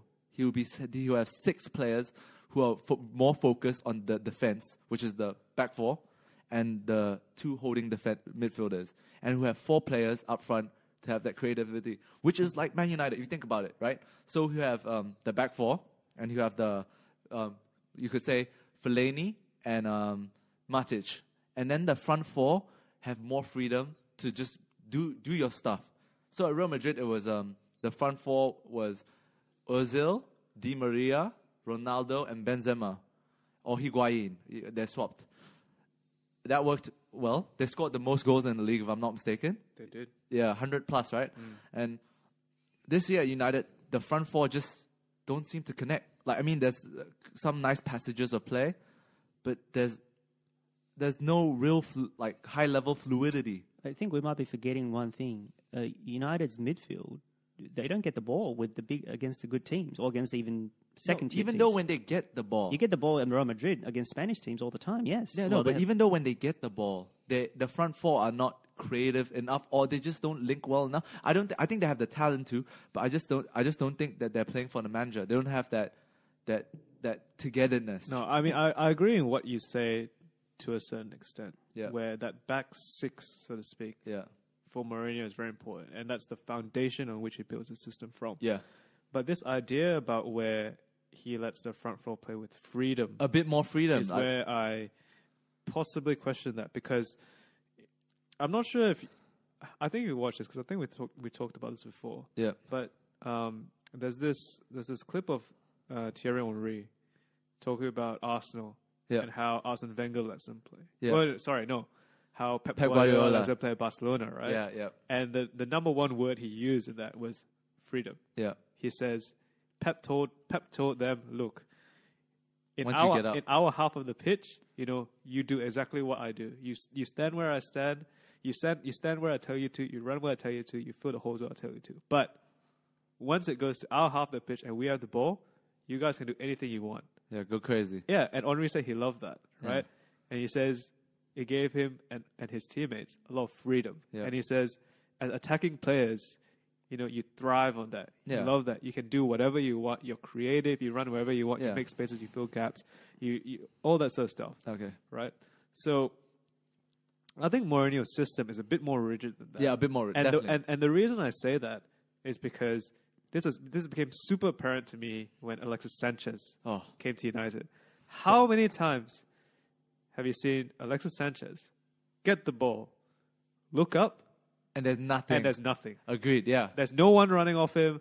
There's no space. There's nothing. Agreed. He has to put his head back down, turn around, and pass back. And he's Agreed. frustrated. Yeah. Compare this to when he played at Arsenal. Yeah. He gets the ball, he puts his head up, runs to his left, runner to his right, runner up front. Yeah. He has three options to pass the ball. Yeah. Of course, for Arsenal at that time, the problem was that there's too many people running forward. Yeah. Right? that was a problem. But like the style and the system is completely different. Yeah. Right? Where Mourinho there's a more rigid system. Yeah. Whereas Wenger and I guess now the new standards, the Guardiola style, where it's a bit more fluid. So I I'll probably have to see that clip with the Detour clip myself, but I would struggle to say that Mourinho gives the front four freedom. No, but the front four is usually where he will rely on these front four to. I mean, like every other attacking team, but I think they usually have more freedom than the back six. They're less rigid, obviously. And Sure. Look at Madrid. Look at Madrid. They scored 101 goals. Yep. But why can't that translate here? And translate here, exactly. Why can't they score a bit more? And I think it has to do with the relationship between the manager and the players. He's lost the dressing room. That's confirmed. I think that's a big part of it. That's the thing. No, that is it. Last year they came second. Don't forget they came second. I don't think anyone denies that he's lost the dressing Yeah, room. no, but I think that is the core. And I think we agreed with it last week. But the question that was asked is, who's going to be the one to go in the end, right? Is it going to be Mourinho that's going to go, or is it going to be like Pogba is painted as the leader Right. of the mutiny in the group, right? Is it going to be Mourinho or is it going to be Pogba? Let's not dwell on this too long. I just want to build on last week. My answer. You know what? I agree. After watching, I started watching all the interviews over the last few weeks, and you know what? I stand with Mourinho. But I think he's gonna go. I agree. I'm still a guy who. I agree. Yeah. Because I guess like I mentioned last, I'm a bit more sentimental. If Yeah. I could, I'd say keep Mourinho and we change the players. Yeah. Change players. Yeah. But at the end of the day, we all know that's going to happen. That's not gonna happen. Like, Okay, so your take, Harry, and then let's move on to the next topic. Does it have to be one or the other? Because my thing is, it should be independent. If Pogba's not good enough, or if they don't want to keep him, if they can sort of sell him off to someone, some sucker, then sell him. If Mourinho's not doing the job, or if they think they can't either make the top four or they may not get out of the group stage, I think there's a big game against Valencia, the last game. That's probably going to be be the game to see if they can make out of it. If they don't make out of it, or if they feel like they can't get top 4, then they'll get rid of him. It is definitely one or the other. They're not going to let both go in the same season. Yeah. It's definitely And one or the other.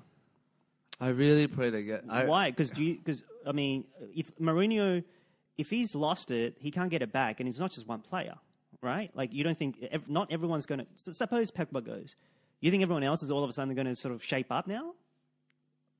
Yes. I don't think so. You've lost the trust with many players. How do you think he's going to get it back? And I don't think Pogba. I mean, you could say he's The one players of the don't leaders. distrust. The players don't distrust amongst themselves. Like there's not distrust. Yeah, within, but my point is, like, if Pogba Oh goes, no! There was a clip I saw of. Do you see Lukaku and Pogba having Yeah. a? Yeah. No, but Lukaku. But that's the thing, right? On the pitch, right? Of course, they're going to have disagreement. Yeah. Of course, like that's even on a harmonious team, there's going to be like, yo, why don't you pass me the? Like when you have that squad of players, right? Of course, whatever. Like when you have that 22 players, not everyone's going to get along with each other. Yeah. But on the pitch, with the With a game manager at hand and manager that everyone is behind and have a system that they believe in, it's gonna things are gonna be different. And then you mentioned this last week, the research that was done, right? Saying a change of manager. produces, usually results in usually short term. Yeah, and I mean, the most recent change I can think of that showed almost immediate results was Ranieri and Leicester, Oh yeah. right? but that's only a temporary thing. It can provide a temporary fillip. Yeah. No, it's usually a Because, good shock to he's the, gone, Yeah. But the guy who replaced him They have to impress the manager. followed him out the door shortly thereafter. Okay. Right? Yeah, and then they hired a new guy and they played Right. a much better game with this, which is essentially the same. Actually, a worse team because less Riyad Mahrez, Right. right? Yeah. And I mean, if we look at Chelsea as well, Mourinho left, Conte came in. Won the league. Well, Won the after some takeover guy. Yeah. Right. Won the league. Yeah. Okay. Besides, No, but besides. okay. So the point is, look, my point is, if you get rid of Pogba, what makes you think the other guys are all of a sudden going to sort of Turn come coat back, and come come back back to to him. Mourinho? Yeah, so I'm not convinced. People like don't look at this in such a simplistic manner, right? If Pogba goes, there's going to be an exodus of players. And that's why I said last week, right? Like the board are going to choose whichever one brings them success quicker. Yeah. Right? And It's the players. firing the manager is going to bring them success quicker than firing the player. Because if you get rid of the player, it's going to be a 2, 3 year, 4 year building before process. they get into things. Yeah. Right? Whereas if you fire the manager, you might be able to hit the ground running, as soon as you get as you get the new guy Okay. in. Yeah. But my point still is, so I don't know why you think that you can't get rid of both, because Pogba to me is vastly overrated. If Barcelona or some other team wants to buy him for Okay.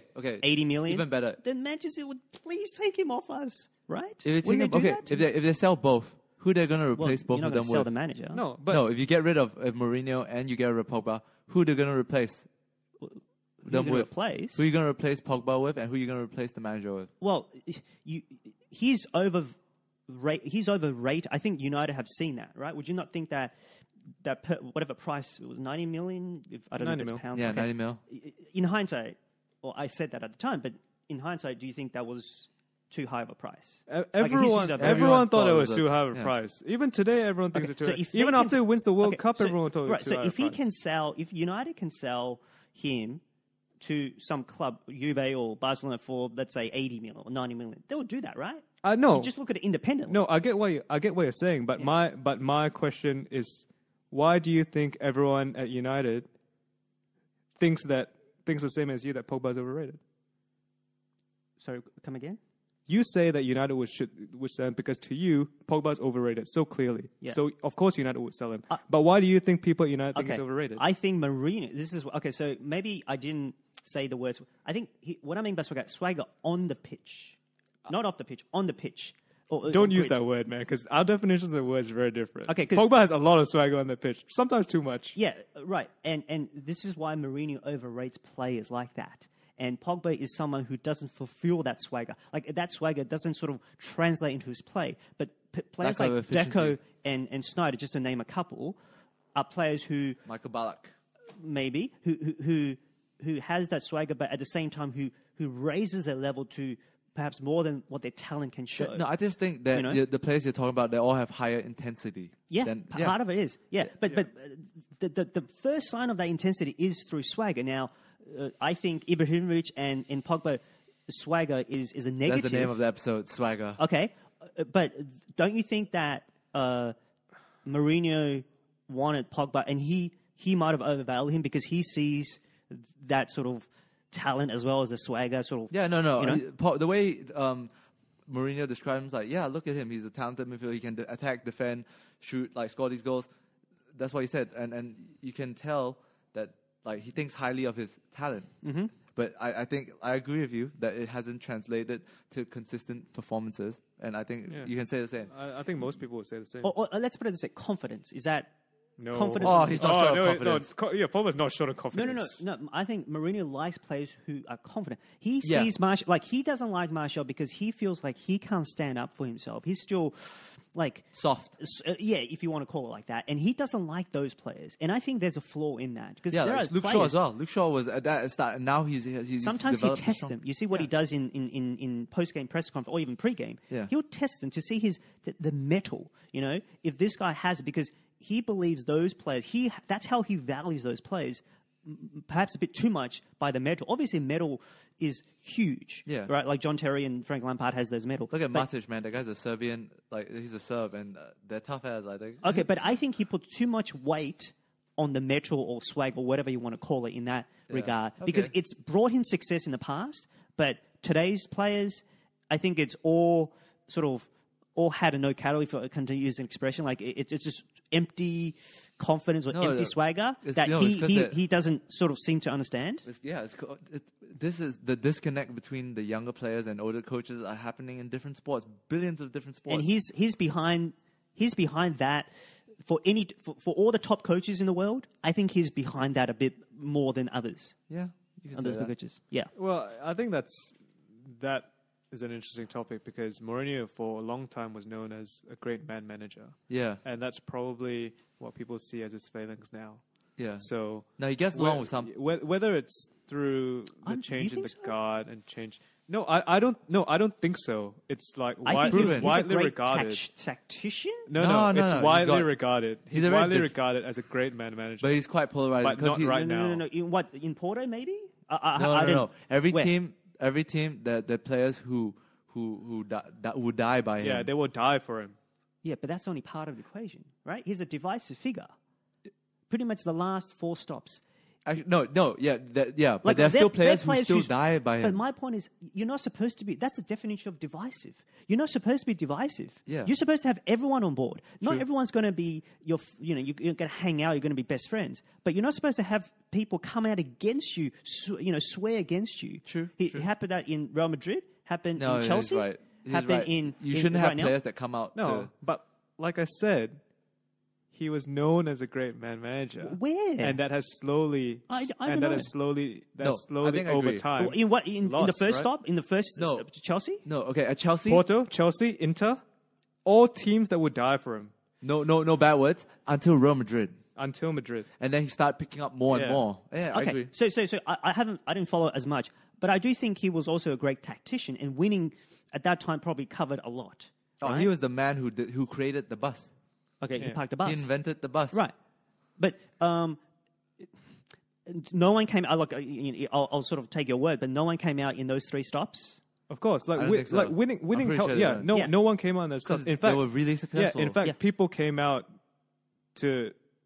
The only things they did were defend it. And you're right, of course, winning papers over a lot of cracks. Yeah. And winning papers cracks over any team. Mm-hmm. Yeah. Like when Conte won the league in Chelsea, you didn't hear anyone talking about Conte. Yeah. Okay. Right? It's only until next year people saying, So we exactly. never liked him. Only when you start losing, right? Yeah. When Leicester won the league, no one's talking shit about Ranieri. But the following season, when they're not winning, suddenly all the I stuff can about give you a Ranieri couple of comes reasons up, right? why it went this way. One, the league caught up with him, how to play against him. Or the world caught up with him, right? Because he sort of parked the bus. There's an argument. There's an argument where he hasn't evolved to beat the teams, the tactic, the current. Because you have to evolve. Of the Because month, obviously, right? I can understand that. I can understand And 2, his ego got too big. Yeah. You know, and he feels like, hey, I'm invincible. Or You know, I think I actually think about it.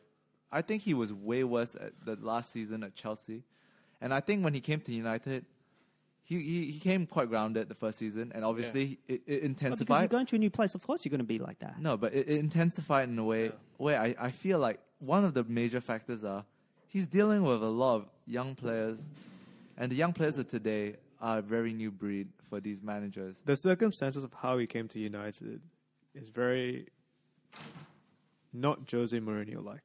Yeah, Jose Mourinho was not first choice for United. he was second. He was not even second choice. Wait, you talking about during his appointment or after Ferguson left? After Ferguson. Oh yeah, left. no, he wasn't even in. Even after Van Gaal left, like he was not widely. He was not. Klopp was first. He was not unanimously seen as a first choice. Klopp was first Like, choice. But he pined for the job. Yes, I he remember did. We had this conversation. Yes, he did. He wrote all these letters and all that, and that was Bush League, in my opinion. But they chose to fire Van Gaal. I mean, like, right? I mean, 48 hours whe- after winning the FA Cup. whether you think But they had Mourinho already lined up, right? whether you think it's Bush League or not is regardless. He showed that he was willing to.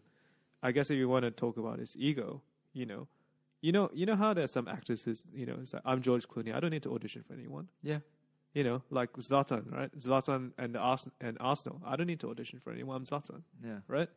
Like Mourinho doesn't need to audition for anyone. Yeah. He was Mourinho at the time, right? He's Mourinho. He doesn't need to audition. Were for there anyone. any other big jobs openings though? No, I'll just tell you what. When he came to, I think he's always wanted. He's United. always wanted. He's the always United wanted the United job. because I Okay. think he has great respect for Ferguson. And yeah, he's a great.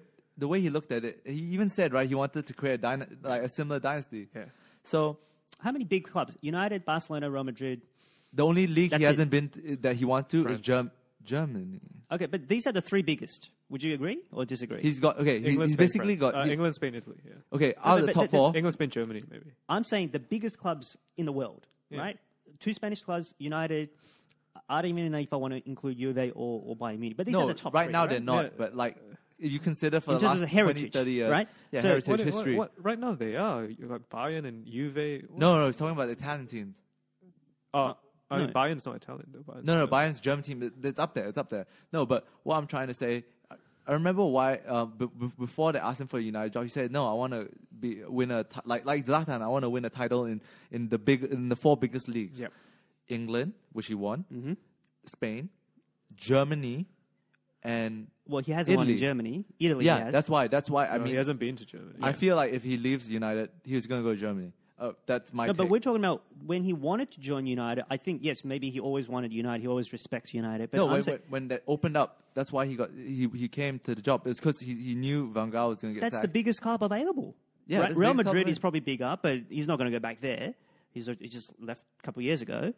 Barcelona wasn't going to hire him. They've got someone there, and it's not to his style. They'll never hire him. Bayern had Carlo Ancelotti. Okay, and I don't view Bayern quite the same. That's just me. Maybe I'm biased.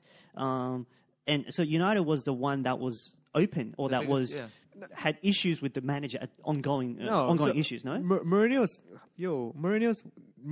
did not want that job the year that Van Gaal left. Mourinho wanted that job for 4 years. Yeah.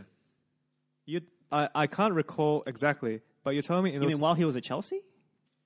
after Ferguson left, yes, he's wanted that job for 4 years. Yeah, but he wasn't the first choice. He wasn't the first yeah. choice. Pep was the You first tell me choice. in those 4 years that one of those big the tier 1 clubs did not. I Mourinho? don't know off the top of my head, but I guarantee you now that's untrue. No, No. but he took a job at Chelsea. No. Yeah, because he didn't get the United job. Yeah. Okay, but he wasn't pining for United while he was at Chelsea. It's only after he got fired he goes, okay, I want the United job, right? I want to work, right? Like he wasn't. I'll just say this. I think after he got sacked from Real Madrid, I'm pretty sure, like he said, he wanted to work in these 4 leagues. He got 3 out of the 4. Mm-hmm. But Bayern was occupied by Ancelotti, and they were quite dominant. So he went back to Chelsea, had success first year, second year, and Yep. third year everything fell apart. Yep. Sacked. Mm-hmm. And then right after that, United opened up. After a 1 year sabbatical, I think United. No. It was half a Yeah, year. Half a year. Mourinho was out for a while. I can't remember how Yeah, long, but yeah, was out that- for He a got while. sacked in December. Yeah, but at Bayern, Ancelotti was still manager. I'm pretty sure, or someone else No, I think was. it wasn't Pep. Oh yeah, or Pep. Yeah. Pep was there. Yeah. Oh, and Pep wanted to leave, right? No, when Pep left, Pep joined City, City. and Yeah. and Mourinho was with United already. Yeah. So the timing yeah. just didn't fit, and that's what happened. And now he's with United, which is a team he's always wanted to manage. I can understand that. Sure. He came in with his ego very in check. He says no one's bigger. He said it. No one's that's bigger what you than say. me. No, No, he believes that. Yeah, and I think he had to put it this way. Like, I'm not sure how well you know about what happened after Ferguson left, but there was a lot of support at the time to hire Mourinho, but there was a lot more The higher ups against like it. The higher And the ups didn't like the reason for that was because there was distaste amongst the board and the influential figures at the club, including the legends like Bobby Robson. No, sorry, Sir Bobby Charlton. Yeah, Mourinho's not where the cup of tea. they question his temperament, Yeah. and they question the way that he represents clubs in the media, especially. The things he says. Sure. So there was no issue at the time with the way he played or the results that he had because he was winning at the time. Yeah. You don't think playing style also had a bit of an wasn't a It's like the factor? least. It's like Okay. It was the sensationalized. the smallest factor. Sure. United played like this when they won three Yep. of the shitty cups, and you know Yep. what? People were happy. Under People were Sal. like, oh. And here's the thing. under Ferguson. Mourinho. his No, first and the season. thing is, people forget. I don't know why people always forget this. Like, United didn't play great football in the last few years of Ferguson. They did not. The number of times. No, but it was generally better. It was generally better. No, than, I agree, but I remember this very clearly because I fell asleep watching many of those games, and I usually don't fall asleep watching the but games. Could it also be because it was late at night? No, because I've watched the games for many years. No, but Right? I agree with him. The last 2 seasons. Like the last few seasons, right? Like United did not play great football, but they still managed to win. When you were talking about when Ronaldo left, right? Yeah, after No, but ever since they still play well. Is in the final third, they will increase the intensity. But I'll admit, the last two seasons, I think people always forget and people always look back with like these rose-tinted glasses about how well United played. I agree. Over the course of the entire era, you could say United played very good football. But towards those last couple, maybe 3 seasons, I'll say the last 2. United did not really play. I remember it. United did not really play that great. So, but coming back to the point, right? Like Mourinho was not first choice for a majority of people at Man United. Sure, I understand that. Yeah. And he was not first choice. He was not first choice after Moyes left, and he was not first choice after Van Gaal left either. But the thing is, he came to the board and he promised 2 things. One, that he would promote the youth, because that was one of his criticisms at the time, that he was not a guy that looked into the academy and does not promote youth players. Has that been borne out? It was borne out at the time, yeah. No, but in his 3-year or 2-year tenure, has it? Now, yeah. Okay. I mean, yeah, like, off the top of my head, you got Scott McTominay. He brought Rashford into the squad. Jesse Lingard. Okay. And to be fair, Jesse Lingard has done way better than I thought he was, Average. yeah. Yeah. But yeah, so to his credit, Mourinho has kept that promise, and that was a big thing, and that was one of the big things that counted against him. And the academy has gone a lot better. Yeah. So he But made ultimately, it's about yeah. The performance, senior. right? Like, it's a Yeah. means to an end, right? So he made 2 promises. One, that he would promote from within, that he would promote the academy, and 2, that he would control how he presents the club in the media. Okay.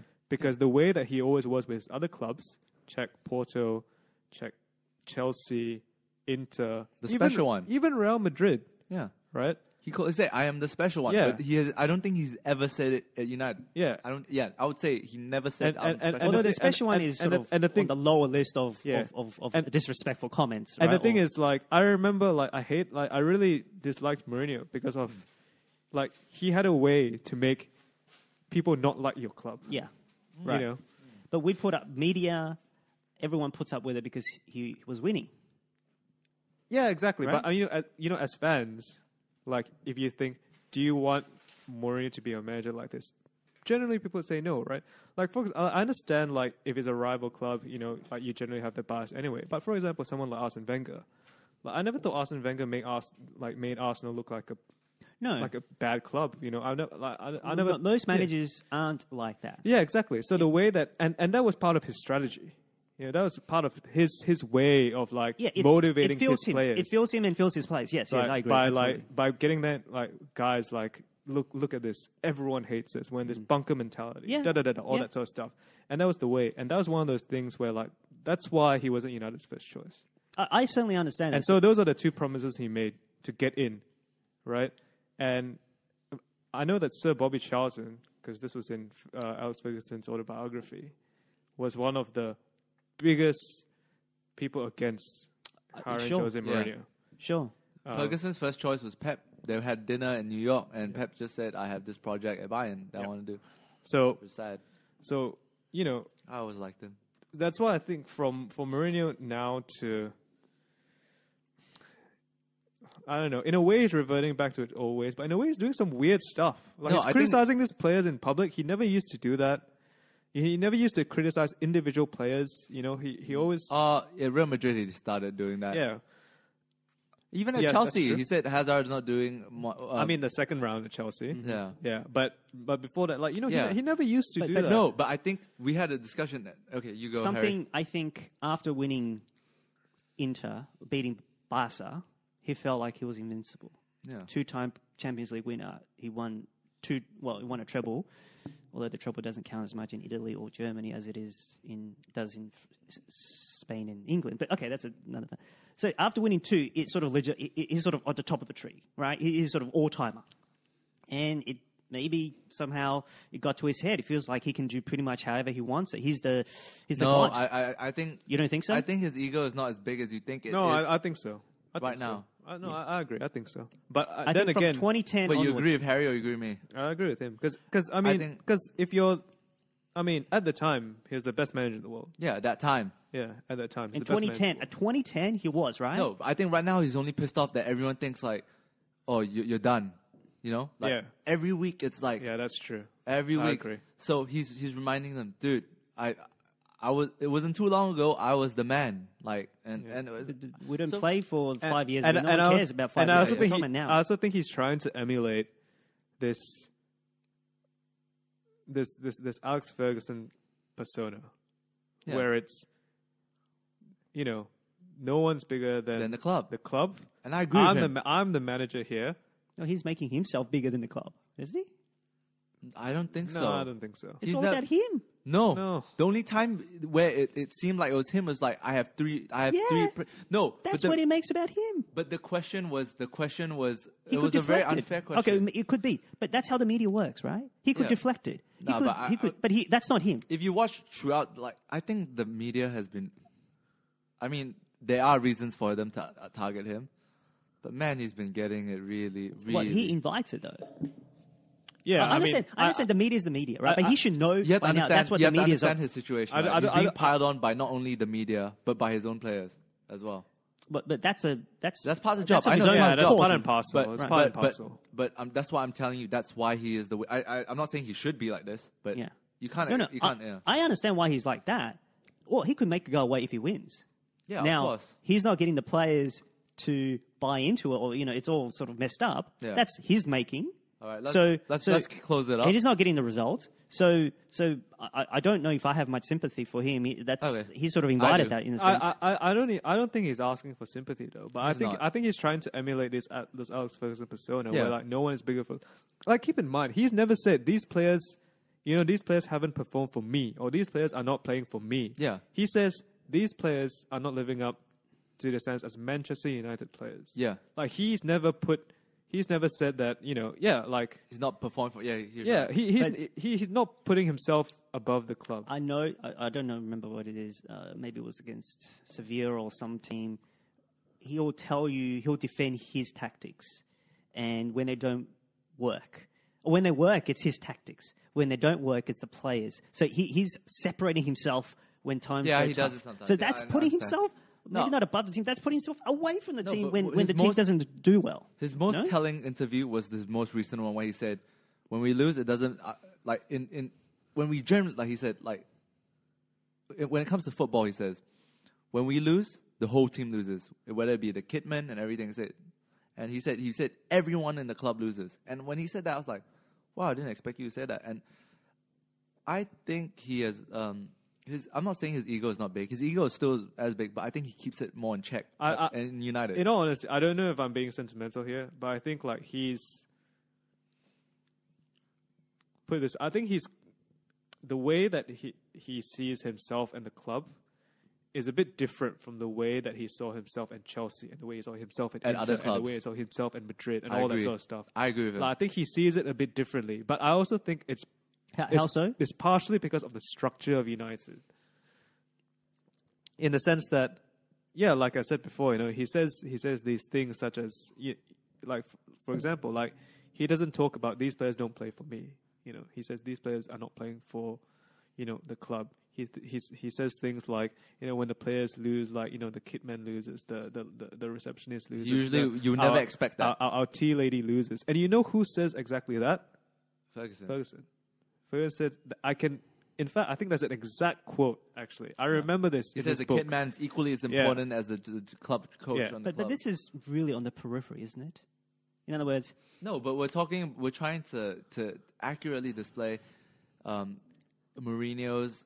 How he has changed. Whether it's for better or whether it's for worse. But I would say all the post-match, pre-match conferences, these are really on the periphery. At the end of the day, it's how you get along with your players, how the players buy into you, and ultimately it's about the performance on the pitch. Yeah, so this, right? so this leads up to the question, right? That completely is not what Ferguson is. Like, maybe press conferences, but in where it really matters, Ferguson has never lost a dressing room, right? But we also could bring up the argument that he might lose the dressing room in today's age. He could. Yeah. Why not? Well, that's some sort of counterfactual that we can't disprove. Look at Pop lost Greg Popovich lost Kawhi. No one saw that coming.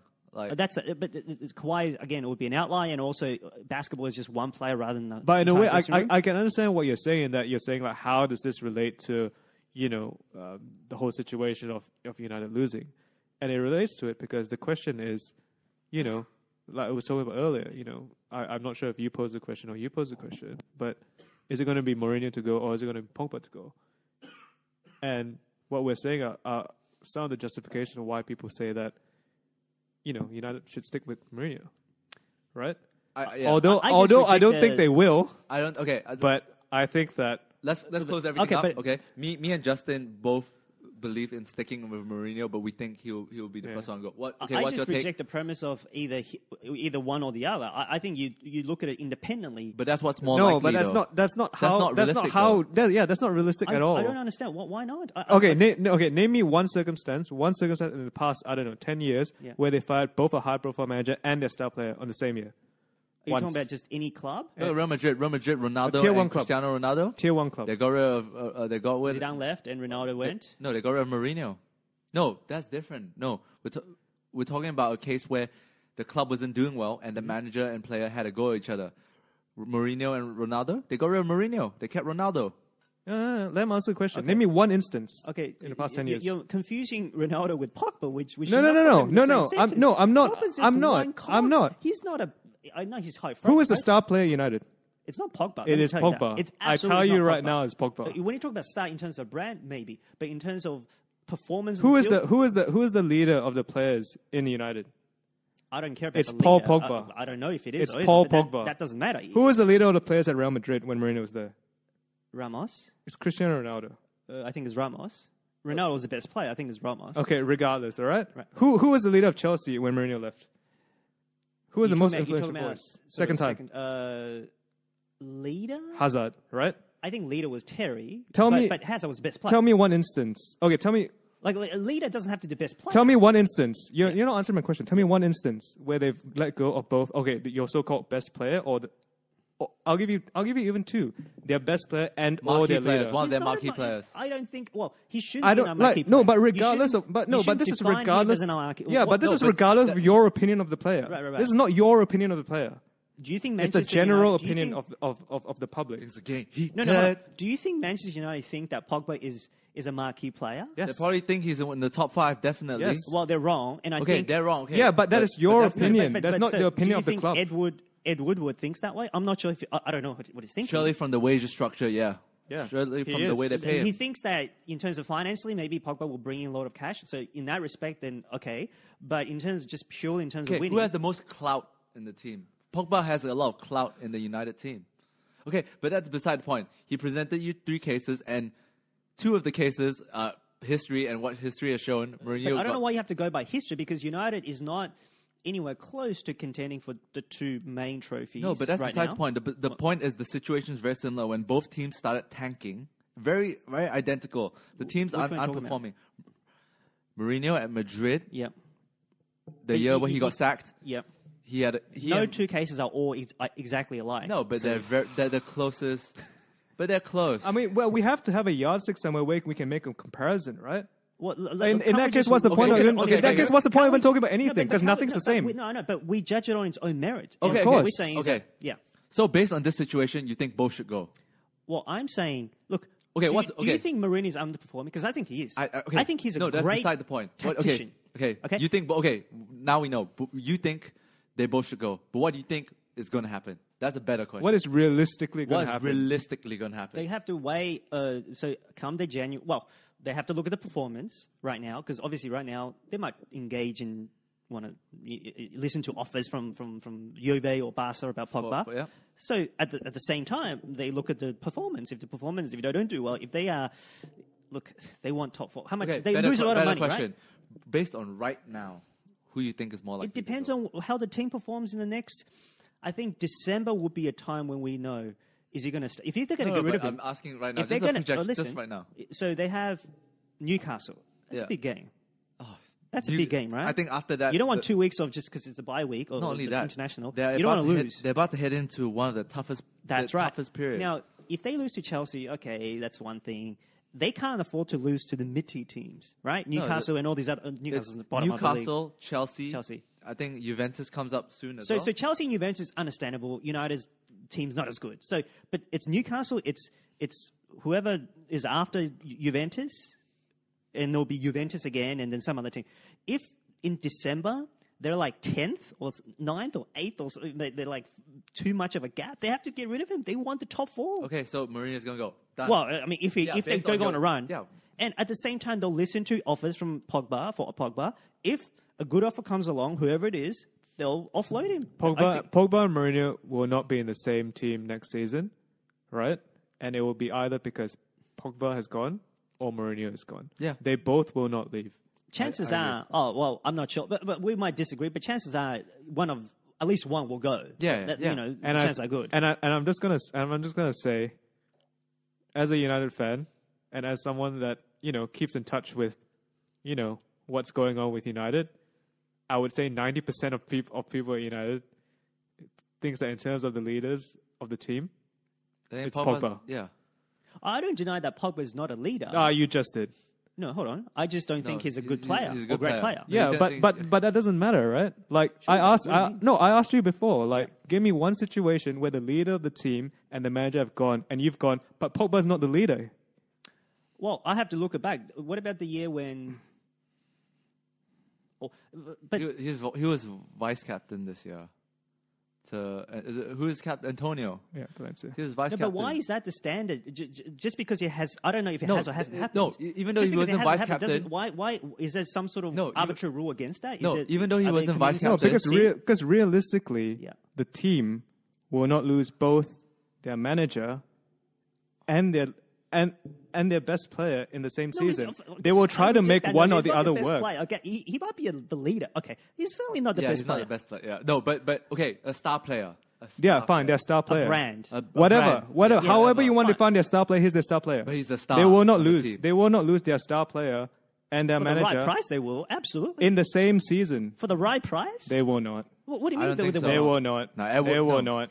No, they won't. They won't sell It's him. it's like For the right price? they will not. Yeah, all right. You know what? If someone comes in and says, "I'll give you 250 mil for more," yeah, if they will. If Barca or Juve comes for the same 90, Nah, they Nah, won't. they won't. Okay, I don't They think. won't. But this, this will never know. If Mourinho's if I don't think they Mourinho's if they believe in Mourinho and want to keep him, yes, they will. Okay, who they But going if to replace Mourinho him with? goes, they won't. Usually you would sell a player for that money. No, if you and think there's no. The reason why they won't, right, is because there's a reason that United spent this money to bring Pogba back to the club. There's a reason. Branding? No, I mean partially that might be a Okay. case, but also because they see him as he's a future captain of the club, right? and he came from the youth. Yeah, he came from the youth. You don't think he has? I'm not. No, Like, don't conflate this with your opinions. These are not. I'm not basing this off your opinion, your personal opinion. Right. This is the opinion of the club, and this is the Who's opinion of the the club? fans of Ed the club. Woodward?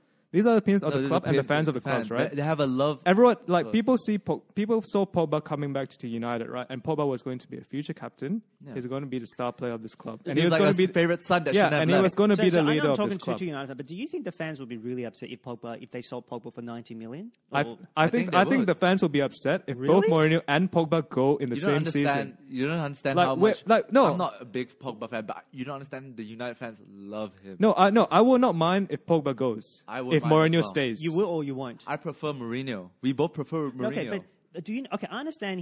I don't know what's your fascination with him, but do you not see his performance on the pitch is No. No, we agree. hold on. Yeah. You're not understanding. Yeah. You're not understanding. Listen to what I'm saying. Yeah. I will not mind if Pogba goes, Yeah. but Mourinho stays. I will not mind if Pogba stays, but Mourinho goes. But if both of them go, no fan will accept it. No fan will accept it. And the club won't do it. The club will not do it. And the reason, and what will happen, my belief is what will happen, is that Mourinho will go, they'll bring in a new manager. I agree. And the new manager will be the guy, and they'll keep Pogba because they want to build the club around Pogba. That's what will happen. He's Okay. the reason that was the reason he's brought to the club in the first place. You're conflating those two. Look, do you not think Jose Mourinho is underachieving at United? Like, because I think he's a great manager. Yeah, he is. Okay, Yeah, we do. so he's underachieving, and partially, well, mostly because of the players. The relationship is damaged. Yes. It's not salvageable by selling one player. Correct. No, he said there will be a mass exodus of players. No, so okay, let's just say what we say is more likely to happen than yours. The mass exodus is not going to happen overnight as well. Of course not. That's No, why I don't think said that. if Pogba leaves, it'll be a 2, 3, 4 year rebuilding process. Right. Okay. So, But Mourinho stays in that to, situation. to me, I don't think that's realistic. I don't think it's realistic for him to wait around for 3, 4 years for him to rebuild, because one, that's not him, right? Like, you've seen his stops. He's never stays more than 4 years, right? You talking about Mourinho? Yeah, I'm talking about Mourinho. I think Mourinho at this club I would think look he will. to stay longer. Because But I think if they ask Mourinho to go, the board freaking back him, man. Like, he has like incredible backing from the board in that case, man. Like, yeah. like You think so? yes. You probably know this better than me, but This I'm the not sure. board This didn't I'm really not sure. back him in the transfer window. Yes, this that's past true. transfer window. Yeah. No, Yes, I that's think true. no. I think they gave him the money, but No, Ed no. Woodward failed. I to- agree. The board didn't back him. They should have gone out and bought a central defender like he wanted. I agree with you. No, I think Ed Woodward tried, but Ed Woodward just couldn't get the job done, and that is why they're revealing to get that's why they're trying to get a director Isn't it of just football. about? Isn't it just opening the checkbook? That's all it is, isn't it? And Edward didn't do it. All these defenders, or however you wanted, Maguire or Alderweireld Oh, or fuck, whoever. man, don't get Maguire. Yeah, I agree. Those are not good options. Okay, fine. anyway. Whatever the case is, it's an upgrade. Like, because Yeah. right, it's an upgrade, right? Hey, we got dreaded Smalling. And he right? certainly wanted, right? Mourinho, if you listen Yep. to him, he wanted. Yep, I agree. You could be wrong. he You could be did, right. he did. But I the agree. board didn't. To me, from an outsider, the board did No, not. I think back him. most people agree. The board did not back him on So that what central makes you think the defender board spot. wants him around if it keeps going like that? That's don't why think we're it's the not. board, That's why it's- we're saying. That's why we're saying that it's likely that Mourinho will go. Yeah. Right. So Mourinho. Okay. So Mourinho should be separate, and I'm saying you should keep Pogba separate. But I think Yeah, you but guys this are is too- what you should. No, this is what you. If you were the board, we're saying what's more likely to happen. Okay.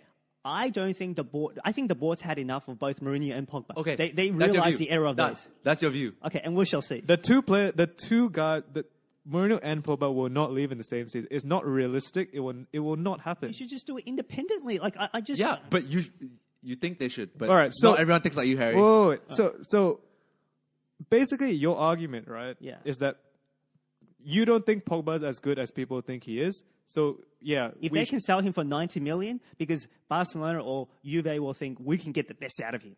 Do you think your view? yeah, okay, represents hold United fans? on. Okay, so if Barca come in and say 90 million because Barca think they can get the best out of him, right? Right. What is the difference? What's the difference between United saying we'll keep you, we'll get a new manager that we think can get the best out of you as well? What's the difference? I suppose that's a possibility, but It's not a possibility. That's what will happen, right? But I'm not. That's why he won't go, right? But I don't think. All right, I fuck think- it. I'm okay, gonna hold make on. an executive Okay, decision. just to make my point, I don't think. I think partially Pogba and Mourinho, why he's underperforming as the manager, but I think partially it's because he's actually not as good as everyone thinks he is. Yeah, but that is your personal opinion. But is That's that not your the- opinion or is that's not your opinion? I think that's the board's opinion. I think most people actually realize that. It's just perhaps fans. No, this may this not. season he's looking like No, shit. no one disagrees. No one disagrees that Pogba underperforms. Yeah. No one disagrees, and Pogba's inconsistent. Yeah. But again, I'll put it to you again. You say if Barca come in with 90 mil or 100 mil or whatever, because they think they can get the best out of him. Mm-hmm. What is the difference if the board says, all right, Mourinho, go, but we'll keep Pogba because the new manager will be able to get the best out of him? What is the difference? Because they feel like a change of environment. Yeah, you can say the manager might change his Yeah, environment, yeah. but Well, that I could think be a plausible United have more information on him than Barca does. And again, I think people are a bit more fascinated by his flashiness, by his brand, that I think United have seen Highlight enough. distraction, they call it. Highlight distraction. Yeah. United have seen, because obviously they see pretty much every game, if not all the game. They realize this guy he's not going to cut it. He's not going to be the best player. All right, let's you know? dead this topic. All right, But okay, let's it dead just, this topic. It just will not happen. It's ridiculous to even say it will. Justin, I'm gonna shut sorry. your mic Like, off. It's just ridiculous. Look at what United has done to us. Look at what Mourinho and Pogba has done to us. Yo, can we talk about you Ronaldo's can't even name Me me Too one instance. You can't Guys. name me one instance Guys. where that's Well, happened. No, just Guys, because look at it's this patriarchal never happened topic. doesn't mean it won't happen. I don't Guys. know why you have to go by precedent. Just take it on its own Guys. merit. Guys, Sure. Should can- not can give we- any can we- precedent whatsoever? Can we stop talking so about why are you men? talking about Duncan and his relation to Kawhi? Why? It was Guys? supposed to be done Well, in because its own merit, right? I'm going by what the No, but you're doing off precedent. All right, I'm not going on guys. precedent. I'm going by each individual case. Well, Oh my Right. god, I just can't, man. all right. Let's talk about the neglected people in sport. Let's talk about women. let's talk about Ronaldo. Shall we talk about Ronaldo's rape case? Sure. Justin, go. Do you know about the case? Yeah, I know about the case. What do you think about it? I don't know. Provide some background about it. Okay, so apparently in 2009, when Ronaldo made that his big money transfer, the biggest transfer from United to Madrid, he went to party in Las Vegas and allegedly he raped a woman after inviting a girl from a club to his suite in Las Vegas, in some hotel in Las Vegas, and apparently they settled. Was it rape or sexual assault or actual rape? The accusation is rape. Accusations rape. Okay. So they settled out of court and they signed a non-disclosure agreement. I think they settled for about $375,000 US dollars, and it got leaked. Apparently not by the girl, but a reporter leaked this I think case. a German. Yeah, Der Spiel, a publication, Der yeah, Spiel or something like that. And apparently the police have reopened investigation. Your turn, Justin. I think it looks pretty bad. Yeah, I think it looks pretty bad. because in the case that it came out is Ronaldo said, she said no, and stop, and Ronaldo said, I'm usually a gentleman. I'm about this. I'm sorry. He said sorry. He apologized. I think based on what we know and based on what's come out in the papers, I think it looks pretty bad. Yeah. Yeah, because essentially it was hush money. Yeah, Keep hush money. quiet. Something happened. I don't know if it's actual rape or I don't know. Why can't But- you just be like Rooney and just like fuck her like grandma, like pay for consent? Yeah, consensual. Consensual. Right. So and I don't know where it's going to go, but it probably doesn't look good. I don't know what's going to happen. I don't know if law enforcement, if something's going to. I'll tell you what. Take place? I'll tell you what he has to do. He has to just keep winning titles, and everyone will tuck everything underneath. Yeah, I think what will happen is that although in the end, he won't face the the most serious repercussions. Okay, I want to take it back. I would say sorry, but the best career move for Ronaldo is to not say sorry, keep winning titles, make a documentary, and win an Oscar. Win an Oscar, just like Kobe. But here's the thing: you can't. I mean, this is crass, but you can't prove it. Like, can she prove it? She can't prove it. She can't prove it. But as in that, I mean, well, the evidence is. The evidence that's been presented. The evidence presented shows that Ronaldo said. Ronaldo said, "I'm Ronaldo." Yeah. She said, "No, stop." But usually, then he said, and there was a transcript. I don't know. I'm not sure where the transcript is from. When did this happen? 2009. Yeah. No, I know when the incident allegedly took place, but when did Ronaldo say what? Apparently they had a hearing, did they? Oh no. This was during the time when they were negotiating the whole hush money sort of thing. Yeah. And it was a lawyer that took a statement or something. Or yeah. Obviously, no law enforcement is involved at this point because it's hush money, right? Yeah. So, but apparently it is. Yeah, it's not just sort of hearsay, so to speak. Like there's a transcript. But I'm not sure if it's a recording or if it's written down or whatever. But there is an actual transcript. They had an NDA, but apparently it was voided for some reason. Man, he's got to get his NDA. I'm not sure if the NDA is like became void for some reason, or whether the girl just like whatever. No, she didn't say it. Someone leaked it. But what was the payment for on the NDA or on the contract? It doesn't say, "Hey, I raped you. I'm going to pay you this." It didn't say that, right? Obviously. It said something. But no NDA is going to say that. I know, that's my point. But what did the NDA say? What did the contract say? We don't know. Obviously, we don't know. For services rendered or like what? Who knows, man? But does that matter? Does that matter? So where's the evidence? Like, what did Ronaldo say? I think in today's world, you don't really need that much evidence. No. But like I said, like the most, I guess, the biggest smoking gun here is that transcript. That transcript where he's talking to the lawyer, and the lawyer interviewed him. Yeah, the lawyer interviewed him, and yeah, like he said those things where she said no, but I couldn't help myself. Yeah. I usually don't do this. If he said that, then that was a smoking. Yeah, that's a smoking gun. So this is public record. Yeah. Now, I'm just telling you, man. Ronaldo, just keep winning them titles, keep winning them Ballon so d'Ors. that doesn't look good. Yeah, man. It's all right. Yeah, of course. Like, now the only thing we can do is offer him advice. Just watch what Kobe did after his rape allegation. Just keep winning titles. But Kobe didn't have any on the record admission of. Okay, hey, that's what he said. This is to other sport athletes who do commit any. Oh, okay. Not saying if you do commit, but if you didn't commit anything wrong, don't apologize. Because everyone on this show speaks. Right now, they're reopening up the investigation. Correct. All right. Okay. Well, she's come out and said that she can't keep silent anymore. Yeah, no, because it was leaked. Then now it's being brought back up. Obviously, so it doesn't. But I think in the end, what will happen? Like I said, he won't. I don't think he'll go to jail. I mean, just keep winning them titles, all right? I mean, win that Ballon d'Or, get more than Messi, and well, where's the jurisdiction? Las Vegas, correct? Yeah, probably the US. If there's some overzealous or just zealous prosecutor who says, "Hey, I'm going to make an example of a famous person," and opens this up, we'll see. I don't know. Do they? I suppose they can't extradite him or anything, so he just can't enter the United. If there's an arrest warrant out for him. He just can't go to the United States. I also make it really clear if he did do something wrong, I don't stand with him. Yeah, but I think the way it works in this world, as much as we like to hope that it doesn't, is that the rich and famous and powerful that's a very good saying. Get away with a lot of stuff that they shouldn't. And the rich and the guilty do better than the poor and the 8 innocent. years or 9 years because he paid $300,000, right? Oh man, yeah. So he actually did go, but for whatever reason, and we can question her motivation if you want, the girl's motivation. But now that it's out, I mean, Kobe could have gone to jail if the girl didn't settle. What are you trying to say? You're trying to say that he'll go to jail?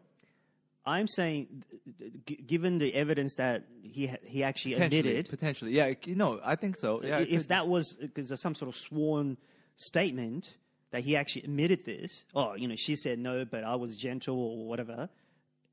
That doesn't look good at all. Yeah, but are you saying that he'll go to jail? Potentially, if there's an overzealous prosecutor who wants to make an example. What do you think is the likelihood? I don't know what the situation is in Las Vegas. I don't know who has jurisdiction. I don't know what is going on. I don't know. All I know is football ticks in many places. He'll get off. he'll get off. I think There'll be some new evidence that comes to light. There'll be some technicality. There'll be something. And he'll All get I off. know is football takes him many places. Actually, you know what I think will actually happen?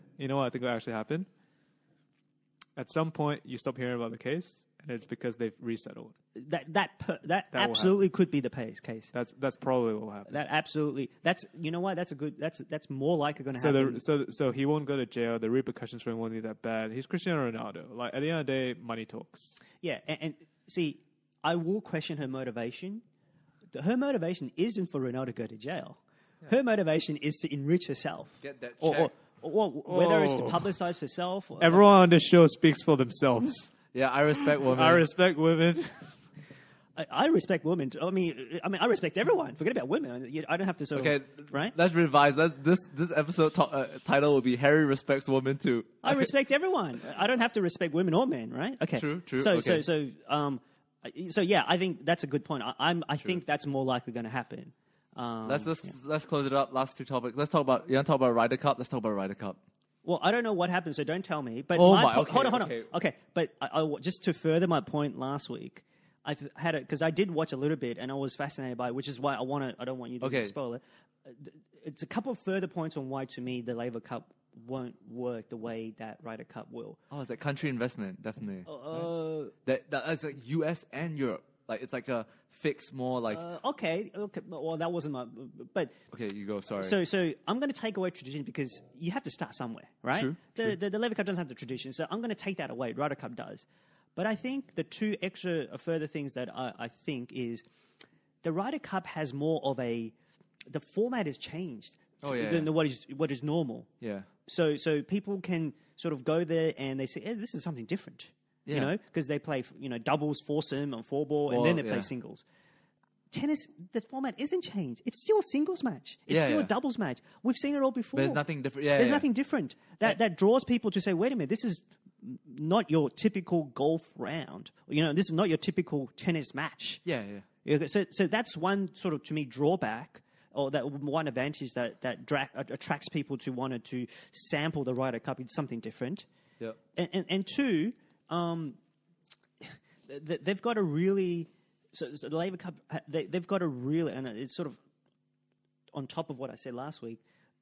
They've got to get their scheduling correct. In other words, 3 singles, 1 double. So that means a couple people gets left on the bench. Yep.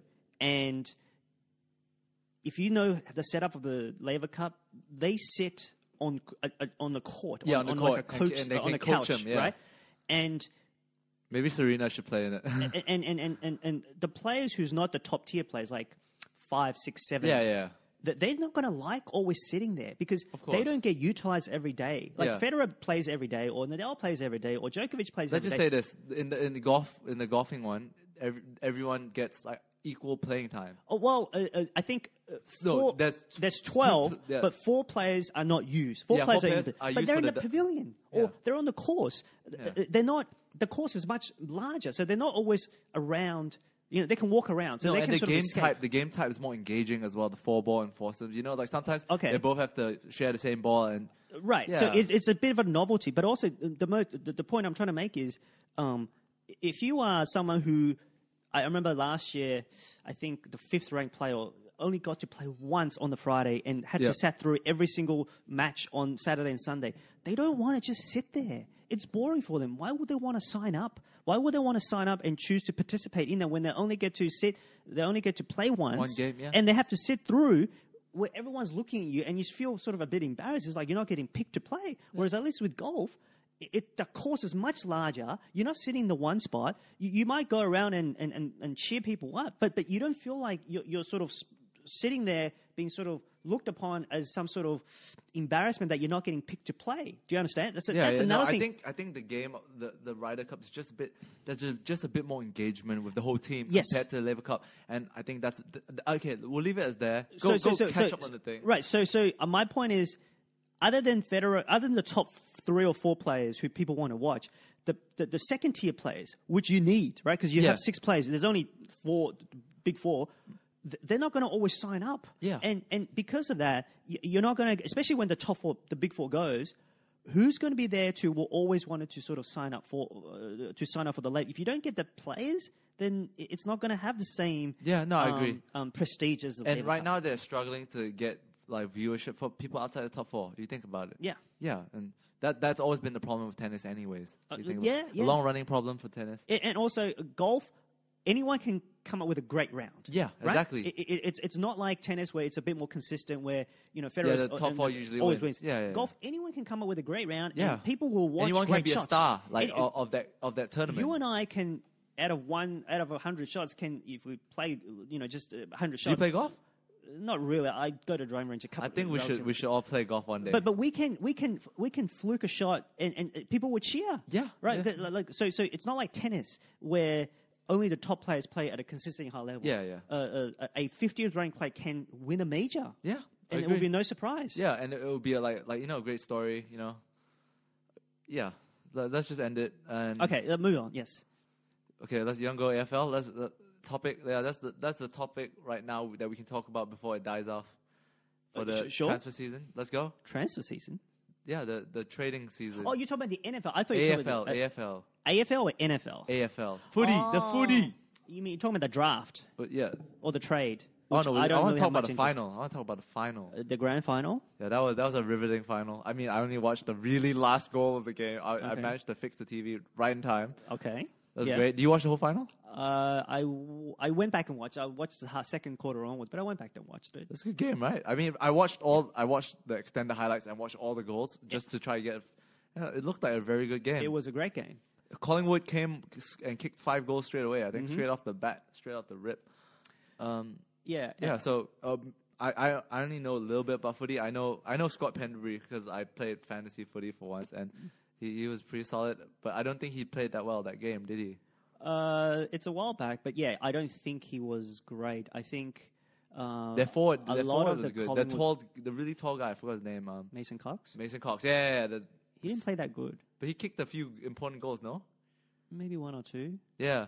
But I think I might have said Collingwood.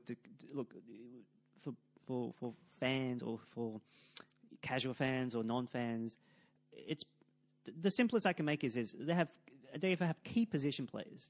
Yeah. And essentially, if you have the best in those key position players, you usually win. Yeah. Not always, but usually you have a better chance. Yeah. The most important position in AFL is the centre half forward. Okay. Yep. And you can argue with the next best, but certainly by logic, if the most important position is a centre half forward, by logic, next most important position is the position that can neutralise the centre half forward, which is the centre half back. Yeah. And I would say the third out of the big three is the ruck. Okay. Not So- the midfielder. Not the one with the most disposals and. Not as much as people like to think, because Okay. it's the Fair ruck, enough. really. And I said Collingwood was going to win because they have, out of the two positions, they have the best centre half But forward. how wrong you were. And, well, I wasn't wrong in this sense. And the ruck, because the ruckman didn't play near as good as the West Coast ruckman. Okay. And I think that was a big difference. But the That West was Coast first ruckman was injured, wasn't he? Well, no. So I'm talking about so that's why, because the Nick Nat, Yeah, he was And that guy one of looks the best. huge. That guy looks like a and beast. he was very agile, but he got injured. I think, ironically, against Collingwood. Yeah, I think, in a regular season game. So I thought the Collingwood ruckman had. I think his name was Brodie Grundy. I want to say. I it think is. Grundy. I know Yeah. it's Grundy, but I don't know what's the first name. He's one of the best players. He's certainly one of the best two ruckmen, and he had a key advantage in the game because the Eagles ruckman is just so-so. Yeah, So I okay. thought they had the advantage there, and I thought they had. I know West Coast has pretty good centre half forward. Yeah. I neglected to mention that the West Coast has one of the best centre half backs, All right. Jeremy McGovern. McGovern. Oh, that guy. Who turned out to be even better than Collingwood's centre half forward. Collingwood's centre half was really good. Yeah. He's going to be. I think he's already a top 5 player. Who? Jordan De Goey. The forward. Yeah. Yeah. He's because I think with centre half forward in the game, what you need is strength, you need power, you need 10-meter burst. Yeah. Because on the mark and stuff, Yeah. you're able to, and he has that. He has that pace, not necessarily pace over 100 meters, but pace over a 10-meter Yeah, burst. the quick burst. Yeah, he has that. He has the Fast strength, twitch muscles. Yeah, and by the way, Collingwood lucked into having him play in that position because he was actually a midfielder. Yeah. And because he got into I think it was a driving accident, he got suspended, and Collingwood was playing pretty well in the midfield. Yeah, so and they said, pushed him. We have no place for you. You've got to play up in the forward. And all of a sudden, he became a revelation. Fair enough. So the coach, I'm not going to give much credit to the coach. He's turned out to be the best player for Collingwood. He's turned out to be one of the best players in competition because of the position and because of his skill set suitable for that position. But they sort of really lucked into it. Like, so I'm not going to give credit to the coach who's being under fire.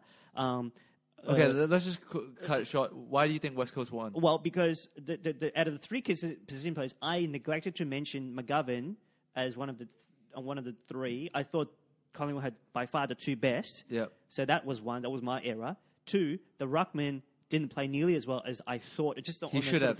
Based on the law of averages, right, he right. should have been. Okay. Well, yeah. And three, McGovern played the best of all he the played three. so well. Yeah. He I think he might have been the man of the match, or that The man of the match was the midfield, but they always give it to midfield. I think it's wrong in my because of opinion. the disposals, right? The disposal. Again, I agree. If you get a disposal on the wing, that's does a it lot mean? easier than to get a disposal on the thing. And I sometimes you get the disposal by virtue of getting a tap by the ruckman. I just want to make a disclosure that I don't know much about footy. I think people probably would have figured out Yeah. by listening to the last 5 minutes. Oh man, okay. No, But okay, let's just go with I know it's an oval field. with an oblong ball. Yep. Right. looks like American football. Why are they kicking that thing? Why? How about why don't we talk about something which I think maybe you and I can contribute as neutrals. Let's go. Sure. The idea that and this argument has been going on for years and years and years and years that the final shouldn't be played at the MCG. It should be played in Victoria.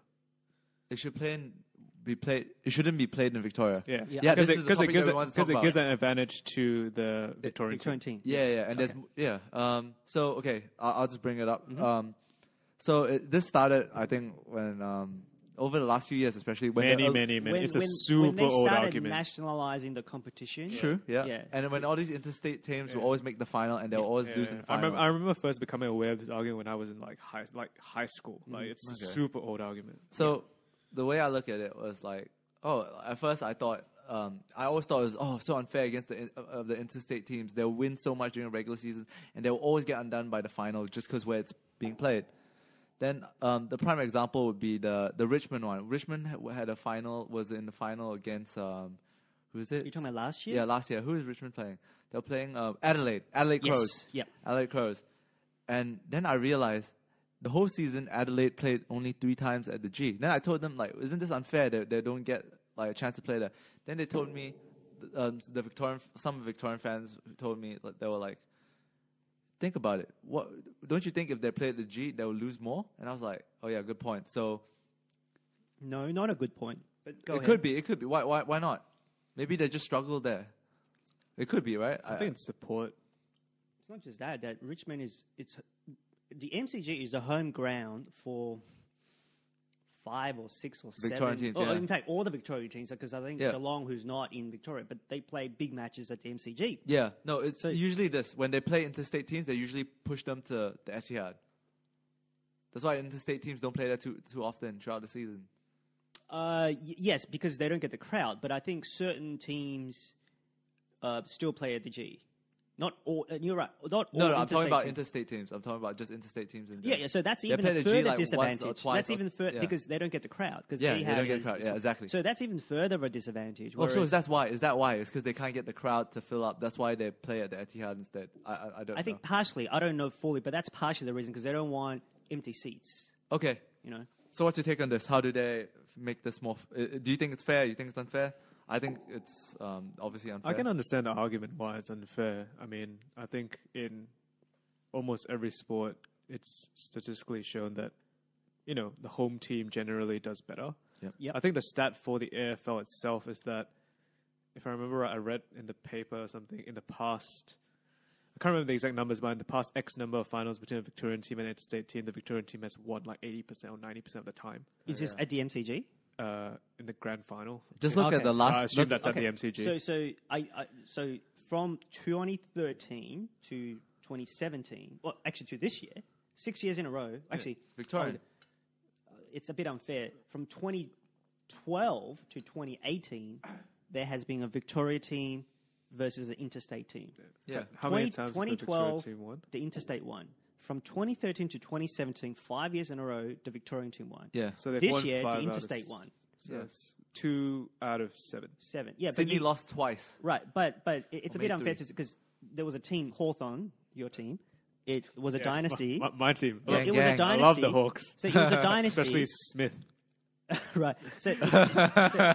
So those 3 victories. You should start saying, I respect white people too. Yeah. So Sorry, go on. those 3 years where Hawthorn beat they happened to play an interstate team. They probably could have beaten anyone anywhere. Right. So they were by far and away the best team. I would say so. Right, So okay. so it's a bit skewed. The 5 in a row, 3 of it was by a dynasty. Right, that right. was in Victoria, Okay, and they happened okay. to play all 3 times against an interstate team. Okay. Yeah. But regardless, do you think is an issue though? Well, it is an issue in the terms of fairness, but not everything is fair. No, I'm not actually siding one or the other right now. Not everything is fair in this regard. If you truly want fairness, you got to play the semifinals at exactly the same time, right? Because then both teams. Oh, are the both semis not winners- played at the same time? It's not played at the same. No, exactly it's the not. same It's time. not. Yeah. Like if you think about tennis, the 2 semifinals are not played exactly the same time. Yeah, no, if we you want understand your true point. fairness, right? The reason why they play back to back is because they want the TV crowd. But Yeah. they're trying to because part of it is business Because you considerations. split, right? you cannibalize on that. Yeah, you want to play like you want to play immediately like one match after the other or one game after the other, right? If you play at the same time, then you're right. You're cannibalizing the audience. So Yeah. there are business considerations in this. Of okay? course. Yeah. That's why I sent the article about why isn't there a Northern Territory team? The money Right. doesn't make sense. But do you think that this idea of the grand final always being in Victoria is maybe a bit more unfair than Fair. the semi-finals being played at not the exact same time? I mean, I guess that's what the interstate but- teams argue, right? But it's understandable. It's understandable for the finals or like the World Cup, whatever, to be scattered. Oh, sorry, staggered, right? If you think about the World Cup, Yeah. or you mean Champions League. Although Champions League is not a great because you wait a few more weeks. But the World Cup, they play one night, the semi-final first night. The second semi-final is the next night. So the team that No, wins no, the no, second, no. No, we're They're just talking about why don't they just play? Why don't they just play the final else in someone? Right, else? right. But I'm just trying to say that it's all there are always because you can't be perfectly fair. Right? If it's perfectly fair, they will play the semifinals at the same time. So No, but both this is teams, different. No, we're both just talking winners about- will have the same, right? Okay, so there are business now. The question is, are the business considerations more than offset the fairness of it? Because I agree that it's not fair for the interstate team, right? Yeah. If there's an interstate team, So versus is it the just Victorian team. strictly a business consideration? It's because the G can hold more seats. Not only, I think it's also tradition too. Yeah. Okay. It's also tradition because the AFL, the home, MCG is the home of the AFL. And is the G the biggest stadium? I think it's the biggest Yeah, it stadium in is. Australia. I think It's one of the then- biggest stadiums in the world. Yeah. That's it. And at first I used to go like, would they fill up the stadiums in Sydney or whatever? And I thought about like after watching after being here for so many years, yeah, it will. Look, the West Coast, like Yeah, there I was think it will as well. It will, but I think what you said is right. I think tradition holds a very strong But place. so, look, Sydney, the Olympic Stadium has 80,000, 90,000. But here's 100 and But it's not a football territory. It's rugby territory. yeah, right? and the NRL is very close as well. It happened on the Monday, The following weekend. the following Yeah, weekend. okay. Monday. I think it happened the next day. Oh. No, Monday. It happened. The final was on Saturday, right? NRL final was on either Sunday or Sunday, Sunday, I yeah, believe. Sunday. I think so. So you can make a case to go to Sydney every now and then, but the MCG obviously they don't want that to happen, and they made a deal up until 2059 or something. Oh shit! Really? Right. Yeah. Wow. Okay. Now, if you go to Perth or Adelaide, they have stadiums, but their stadiums are only. I think the Perth stadium is a very good. There's a new one. It's only 60,000, and the Is it the Adelaide Freo? stadium's only. The Sorry. Freo Stadium, the Freeman. Well, West Coast and Freo. I think they share it. It's an Optus stadium. Optus, or something. yeah. It's 60,000. It's a great atmosphere, but it's only 60,000. Yeah. Adelaide Stadium is a new stadium. It's only 45, 46, maybe 50. So for a final, because UEFA has this restriction, you have to have 70,000 to be considered. So I think stadium does matter, like Yeah, because you no, I have to agree. allocate certain number of tickets to each club, and you can't be below a certain number. So I can understand that. So the Okay. only alternative is really Sydney. No, I think from the AFL. Sorry to interrupt, but I Yeah. think from the AFL perspective, I think you're absolutely right. You know, like Yeah. there's nowhere else which was a real viable alternative Yeah. to the MCG. But I agree. the argument isn't coming from the AFL, right? The argument is from the coming teams. from the interstate teams, team. Yeah, so I understand. So again, you have to weigh it.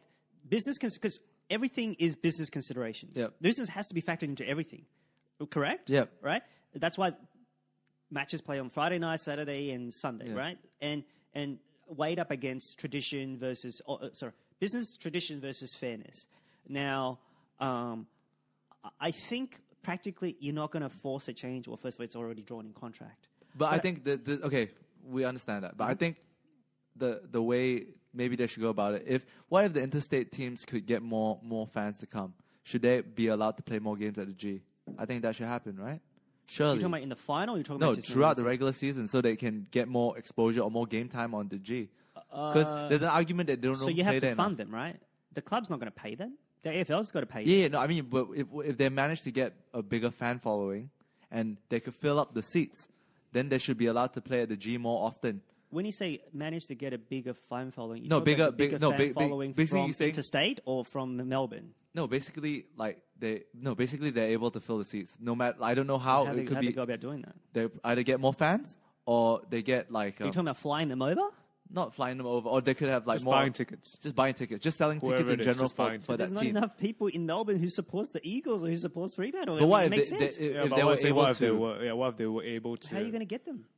They're not here. They're not actually Yeah, here. there are Eagles fans here, but obviously it's suppose. not. I mean, you maybe sort of you subsidize them, right? sign like a star player or something. Yeah. You know, like who's the best player in the comp? Maybe whoever signs. No, but you them. can't tell the team to, like, you can't. No, but I'm just No, saying. but like team what? to sign whoever No, they- of course. But No. what if it happens? Just answer my question. But it So, doesn't. if No, they- yeah, no. But it's like Gary Ablett, right? Yeah. Gary Ablett went to the Gold Coast. Gold Coast Suns, right? work. And immediately they had a fan base, right? Because those fans were For very his- short-lived. were for him, right? Yeah, very short-lived. Yes, but it didn't sort of result in performance. Yeah. But Okay. I guess what if it did? Okay, but the Right. point is they're taking it to the they're taking away from the NCG to the Etihad because they're not filling up the seats. So Yeah, if they okay, start to so- see that there's an increase, then maybe they will take it back to the MCG. Right? Done. But that's not even the point. The point is it's unfair because Richmond and Collingwood and all this they play half of their games almost half of the games at the MCG, if not more. And But they're I able do to fill think there seats. are. I do think there are enough nuances to do with the salary cap where the interstate teams get a little bit more to spend. So that's fair. Yeah, I think no. they sort of try to. No, they're trying to build it up, the competitive. Yeah, they're trying to because they know equality, it's a bit uneven. competitive equality. They try to make it as even. Like maybe you have 105% of the salary cap, whereas Yeah. Victoria has that. So that's all. I do have a couple of suggestions. Maybe certainly one big suggestion that I can think of. That This is what we can do. want. Go. Look, it's not pragmatic to move it, at least not right now. Forget about the contract. It's just not right now. To have it in Sydney, I don't see it. I just don't see it. Just like I don't see rugby coming to Melbourne. I just don't see it, right? Then go. So if in an instance when there is a interstate team versus a Victorian team, what you could do is to make the playing field as even as possible, as level as possible. That involves for the home team, the Victorian team, to having to stay at grand final week, to having to stay at a hotel. That at least somehow evens up a little bit, right? Because part of the advantage is logistics, right? All the players who are Melbourne-based, they live here, so they get to sleep in their own bed, enjoy home cooking, So on the grand final week, if you are playing It's more interstate team, routine. you've got to check in to a hotel the way that the interstate team will have to do that. Yeah. At least that's even. It's still not always, but at least that's the best you can do. That's the only thing I can think of right now. What about 2 games? Games. What about one at? Well, I've seen this idea floated where it's like make the grand final like 3 legs. I think No. 2 legs. Like What, that- 2 legs. two One plus a 3. one at home and one away. Then gonna what if happen. it's a draw? What if one team wins one, the other one Not wins gonna the happen. other? No, it's total. Aggregate the No, scores. it's gonna Aggregate, but footy has no history of Not aggregate gonna stuff. happen. But that's fairer, right? Like that's Not going to happen. okay, fine. But I agree. That I think that solution that's been bandied about, I think that's a bullshit solution. No, so What? the whole premise of a football game is it's final. It's one game. It's Yeah, not like okay. a It's like basketball game. it's like saying that. not All like- right, we're gonna make the Champions League 2 legs. Although The Champions Champions League is two final. legs. We're gonna make a Champions League final Right, but 2 at we're legs. gonna least make it a World Series or a basketball Yeah. series, best of 7. Okay, but at They're least you just- do have a precedent that the Champions League is played over 2 legs. But in But the NFL final has never and- been played in 2 legs. Yeah, true, But true. but at least there is a concept of that. Whereas there is never a concept of an aggregate score over 2 games with AFL or with NFL. Yeah, but that's why the thing that's floated about is best of 3, not best of 2. No. Okay. Because then it's going to take over 3 I- weeks. I agree with you. I think one game is the best. Because but it's a just collision trying sport, to you can- find, we're just trying Yeah. to find ideas. Yeah, but I agree. I think that solution's not all a right. great So solution. the way it is the way it is because of money. Tradition, business. money, but mainly the cashola. But you know what? It is about. I mean, if there is no money, then there's not going to be players who wanted to go into Agreed. that league, and they're not going to get paid nearly as much. So You'd have to explain that. I It's think not that much money in AFL anyway, right? I don't know. Like, who's the highest paid player? How much is he making? I think they're on a milli, Like a mil? a milli, a mil. Yeah. a It's milli. not that much actually. Oh, All right. compared to other sports, it's not. But compared to Let's your close it average out, guys. sort We've of- been here for 2 hours and a half. Shall we close it off? Yeah. What do you want to talk about? Do you want me to just quickly talk about I want to go UFC? home, man. I want to sleep. I woke up at 6 today, man. I woke up at 5. All right. Okay. finish up. Do you want me to educate on UFC, or do you not give? Any of you gonna even watch the fight, or do you not like fighting sports at all? We can talk about this subject. I don't. Okay. I don't. I'm not a. I don't mind boxing because at least it's more sanctioned. Fair There's a enough. bit more. It's a bit more civilized. Okay. I think that with the UFC, for me, and I know it's very popular with the hip people or the right, the young people, let's say. The cool kids like Justin. Yeah, I don't know if I call Joe Rogan a young kid. It's it's overboard for me. It's annihilative. What have I told you? That It's not- there's more injuries in boxing. Yeah, I was gonna. There's more yeah, serious wasn't injuries that- in boxing. Yeah, I saw that stat. Like, Yeah, there's more boxers get- dangerous yeah, injuries in boxers get- boxing, and there's more death-related injuries because of boxing. It's And less there's- about injuries. It's and about there's more long term. aesthetically, it's about this aesthetically. gratuitous violence. Yeah, With no, boxing, you're right. You pummel each other's head, right? But with UFC, you're trying to annihilate someone. Agreed. You know, you've already watching pinned him it, down. just watching it, you can tell. Just watching him, you're hitting someone on the ground when they're facing away from you. It's less about art, right? Like boxing, you can say it's science, it's art. You know, There's with a the bit UFC, of a it's beauty like to it. to me, it's overboard. I agree with you. In Right. I that don't know. regard. Art is in the eye of the beholder, though. I mean, like, Okay, so do you watch any fighting sports, Justin? I mean, I watched the UFC. I've watched the UFC. I watched Wait, UFC fights. And Shall we stuff. watch the Khabib fight? I mean, It'll be a good fight. I've seen Conor McGregor fight. Like, you know, I can't remember like. I can't Chuck remember. Liddell, Like, yeah, Brock Lesnar? No, none of those like marquee bullshit fights. But you know, I've seen like you know, like Cormier fight and all that sort of stuff. You that know, fatty. obviously, and you know, obviously when the whole like Ronda Rousey thing was about, you know, I watched a few. Like it's, I watched it. It is entertaining, but the thing is the idea that these like. The thing I always found funny about MMA in general was that like you come into MMA like this person specializes in judo and da da da.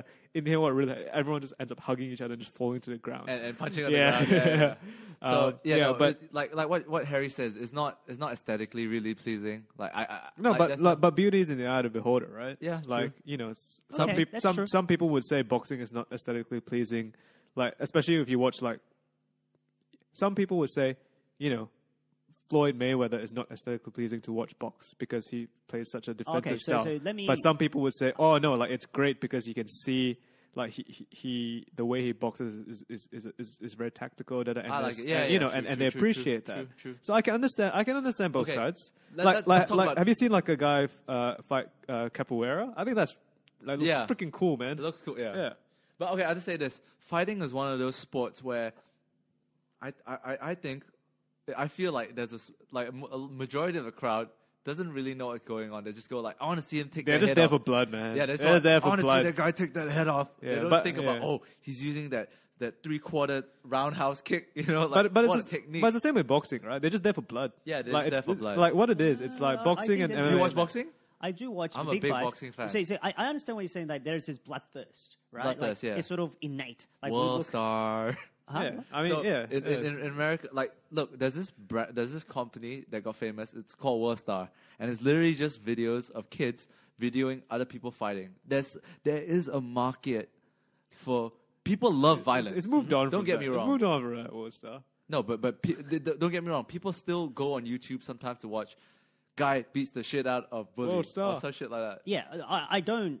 So there's something innate in human nature that we love to see fighting. Yes, it's sort of almost. I mean, these instinctive. are the modern day gladiators. Primal. Primal. Yeah. That's a better word. These are the modern day gladiators. Right, but I think we've come civilized, and again, I'm not against violence. Like, I like collision in a civilized, sort of sanctified way. NFL, you like them big hits? I actually don't mind boxing because if there is some sort boxing. of bleeding, you got to stitch it up. You got to you're cut, man. There is something in a way humane about that. I agree. Whereas to me, the UFC, it's far too over the inhumane side for me. Yeah, no, Like, I think.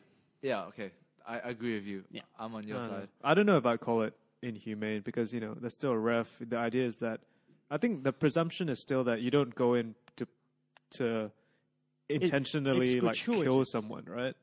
But yeah, true. And also I think because I do admit when MMA in general first got really big, I did sort of think as well. But this was before I really watched any fights. I was people are just going to die from this shit, right?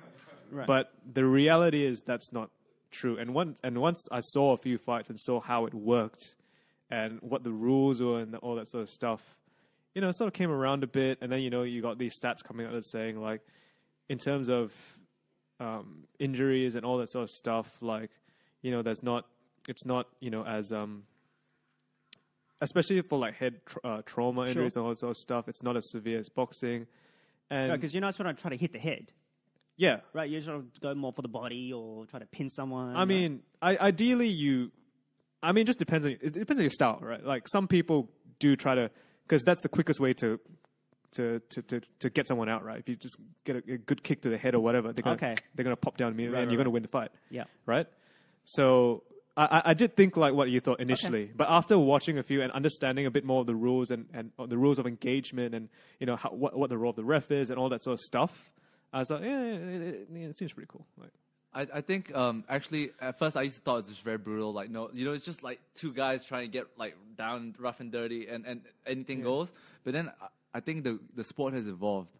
It has evolved in a way where it's has it sort of cleaned up a little bit? Yeah, and there's a bit more of a I've been following the UFC recently because of the Conor McGregor guy, and I realized actually like the sport has evolved in a way where it's like there is a bit of a technical like. I'm sure there is. Yeah. And I think tomorrow's fight it will be this Saturday's fight. I think you should this Sunday's fight you should watch it. I think it's really good. It's a guy who's really good at striking someone. Don't hold your breath. Just go watch it. It's only 50, at most 20. Is it 25 minutes? Because it's 5 rounds of 5 minutes. But I'm pretty sure it will end. It will take much less time. Yeah. So it's basically the best wrestler in form of Khabib against the best striker, best punching and kicking guy in UFC. So it's a clash of styles. Clash of styles, right, yeah. Right. But I can understand where you're coming from because I do remember as well when the UFC first got big, the way that they marketed themselves. It was like, just gratuitous. Yeah, like these guys are gonna kill each other. Yeah, it's bare knuckle boxing, like no rules, like just. But there was no weight class at the start, But the reality is that was not true. Yeah, but it's just the way that they marketed it. They sold right? it. Yeah. The reality was that it was not true. So here's the question I have for you: in a fight, and I don't watch this, so maybe I'm asking a stupid question, but in a fight, can someone keep punching him until? When like let's say you've got him, right? You've pinned him. I understand. Okay. But when do you stop? Or when can you stop? The ref. Okay, I think it's similar to boxing TKO. Yeah. When the guy doesn't punch back or he's unable to punch. For example, if he takes him to the ground, right, and he's pounding his head on the ground. Sorry, it's my watch. Yeah. Pounding his head. Sorry. Yeah. Pounding his head on the ground, and he hasn't like fought back like after 10 to 15 like a lot of punches, high volume punches, TKO.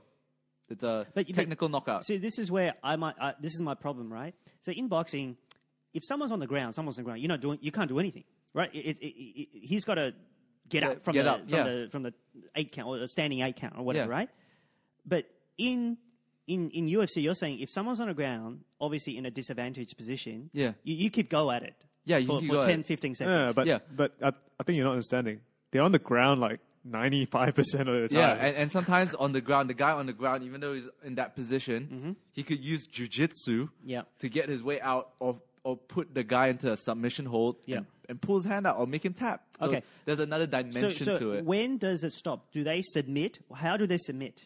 There's something, there are submissions. they'll tap their hand out. Oh, you so know? they tap? Yeah, the tap. Or when does the ref say, you know what, forget about submission, I'm just calling it? Oh, Because if the guy is passed out, if the guy got put in a chokehold and he's out, and the ref will hold his hand to see if he's still like awake. Yeah. If he's not, they'll call it out. And then is they'll it put possible that if you're pounded, when you're pounded, I've never been pounded, but if you're pounded, maybe you don't have the faculties to submit? Is that also possible? Yeah, that's why the That's ref possible. is That's there why the to ref's make there. the The assessment. ref would Yeah. jump. You can see, and a lot of times, like UFC is very contentious. And Joe Rogan, who's an announcer at the UFC, he said a lot of these.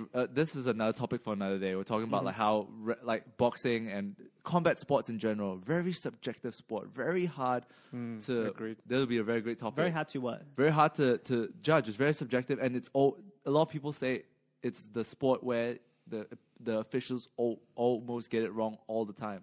Not to mention, there's so much room for corruption. Yeah, and that too. That too. We can talk about that Yeah. as well.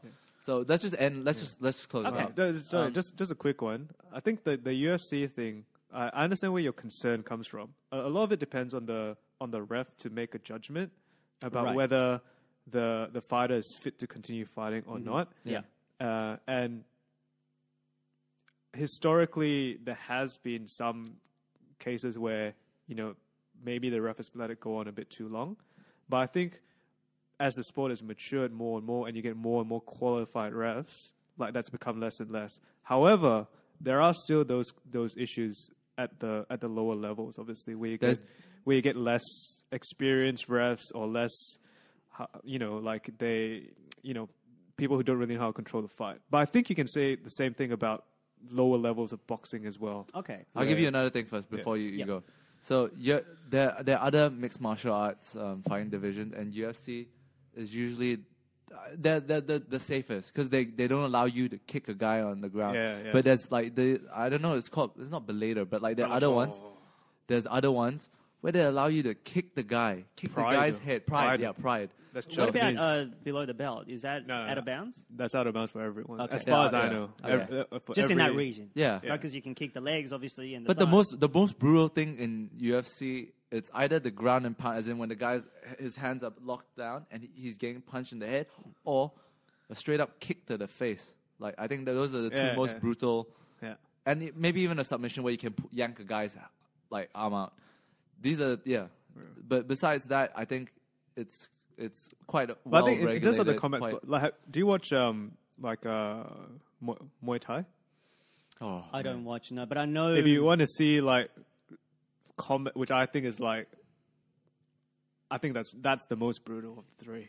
Like I think, Okay. I think more than Pride. Muay Thai kickboxing is the most Nah, brutal. Pride of is the the three. worst, dude. Pride, they kick a Sorry, guy's wait, head. Pride? Pride is basically a Pride mixed is- martial art. It's A a different, Japanese promotion. yeah, Is it PRID? How do you Yeah. spell it? PRID. We'll, after this, I'll just play Prido. Prido. Prido. Okay. So it's almost nothing is off limits, except obviously below the belt. Right. But you can kick a Well, guy's just forget head. about below the belt, just in that region. Yeah, but But you can kick. in the UFC, in the leg, right? Yeah, in UFC, if you're on the ground, you can't kick the guy in the head, which I think is very reasonable. But in Pride, you can kick a guy on the ground. Okay. If your head's down, some guy can swing. Okay. See, so I come from this from more of a philosophical ground. What is the whole point of fighting? The whole point of fighting is to neutralize, if not overwhelm, Yeah. the opponent, right? Yeah. And to me, at what point is it practical versus what point is it trying to serve the bloodthirst of the audience? Because to me, with the UFC, there's too much of serving the bloodthirst, right? Like, because I understand it's primal, it's almost hand-to-hand combat is a skill, right? Yeah. You know, wherever throughout the sort of walks of life, right? But whereas in sort of gladiator days, you sort of have to kill someone, right? That people want bloodthirst. Yeah. I think we've become civilized where we appreciate the art of fighting. Yeah. Like that's why to me boxing, for example, is something that not that I love it, but I watch it. You know, big fights. So Big fights coming away. is it? Yeah, Tyson Fury, Deontay Wilder. You don't know? All right, Boxing, or is that? that's boxing. Oh, That's the heavyweight. Oh, okay. It's not that big on the card anyway. So do you understand? So I think it's too much of the gratuitous sort of violence for me. I Even though I understand. like the art of fighting because it's a life skill, No, and I we want to agree. appreciate. Like sports is mimicking. It's the first Olympic sport. It was boxing. I think. well, yeah. So that's you're talking about the ancient or the modern Olympics. I think it's ancient Olympics. Surely it was like wrestling or some shit. Right, It was wrestling, wrestling. yeah, It was combat. Yeah. It was one man against Right, another so man. do you see where I'm coming from? Like this is just where I stand. But on what things. I'm saying is that I think maybe your view Mm-hmm. is has been warped a bit by the way that it's marketed. Because it's definitely, you're right. It's definitely marketed in that way. Okay. Man, these two guys are going to kill each other. Yeah, Connor's like, I'm going to take his head off. But the reality is, what you really end up seeing It's like- is two guys hugging each other for 20 minutes. Like, that's the reality. Yeah, Okay, Like, but there are still poundings to the head, though. Yeah, right? yeah, yeah. When Yeah. someone's on the ground. yeah. But it ends really So quick. to me, that's not necessary. That's No, my. but it ends really quick. It ends really quick. For example, if I get you on the ground and I start punching you like in the head, like 20 unanswered punches, and usually only like 5 get really. I mean, yeah, connects. and they're not like, punching onto the guys. Like usually, like the refs. Oh, okay, this guy's vulnerable.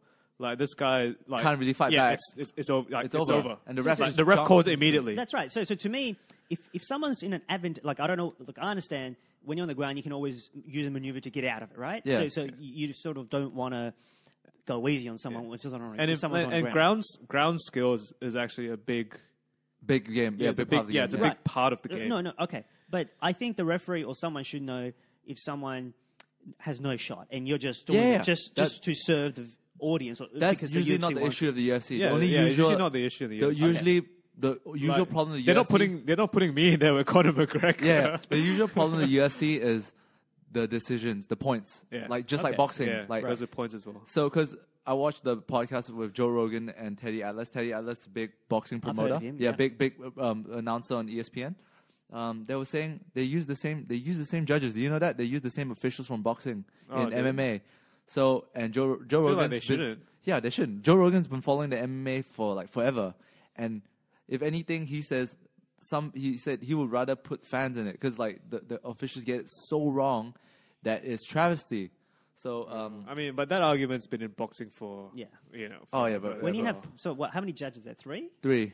Yeah, when you have 3 judges, No, it's not only that, and it's like you nowadays would have more judges. I mean, the more I watch you think? boxing, the more I watch boxing, the more I realize sometimes the fans as well. The fans play a part. Like I've watched. But it's not supposed to impact the judge because judges know what they're doing. Or supposed to. It's right? supposedly. But I Supposedly. think there's just too much money for them for it not to influence. We can talk the about this judges. another day, but basically Terry Atlas explains why. He says there's no independent commission. There's no independent commission that sets up the boxing fight. It's usually the promoters, and the promoters are the one who picks the officials. That's another thing. Yeah, That's another thing. I mean, this is why but I that, don't like just in fighting in general. Or It's a boxing dirty sort of game. gone It's a downhill. dirty One game. is dirty, one is corruption, and one is It's a dirty world. you get to set your opponent when you feel like it. yeah. We can talk which is about this why I have another a day. big problem with the undefeated, quote unquote undefeated Mayweather. with Mayweather, No, he's still a goat. because there's an asterisk He's the next to GOAT. his name. No, Because man. Who's the goat? I don't support Floyd, man, because I respect women. okay, so that's for another. That's time for another. All right, let's discussion. close it out. All right, thanks for listening to Zero Credibility. Bye.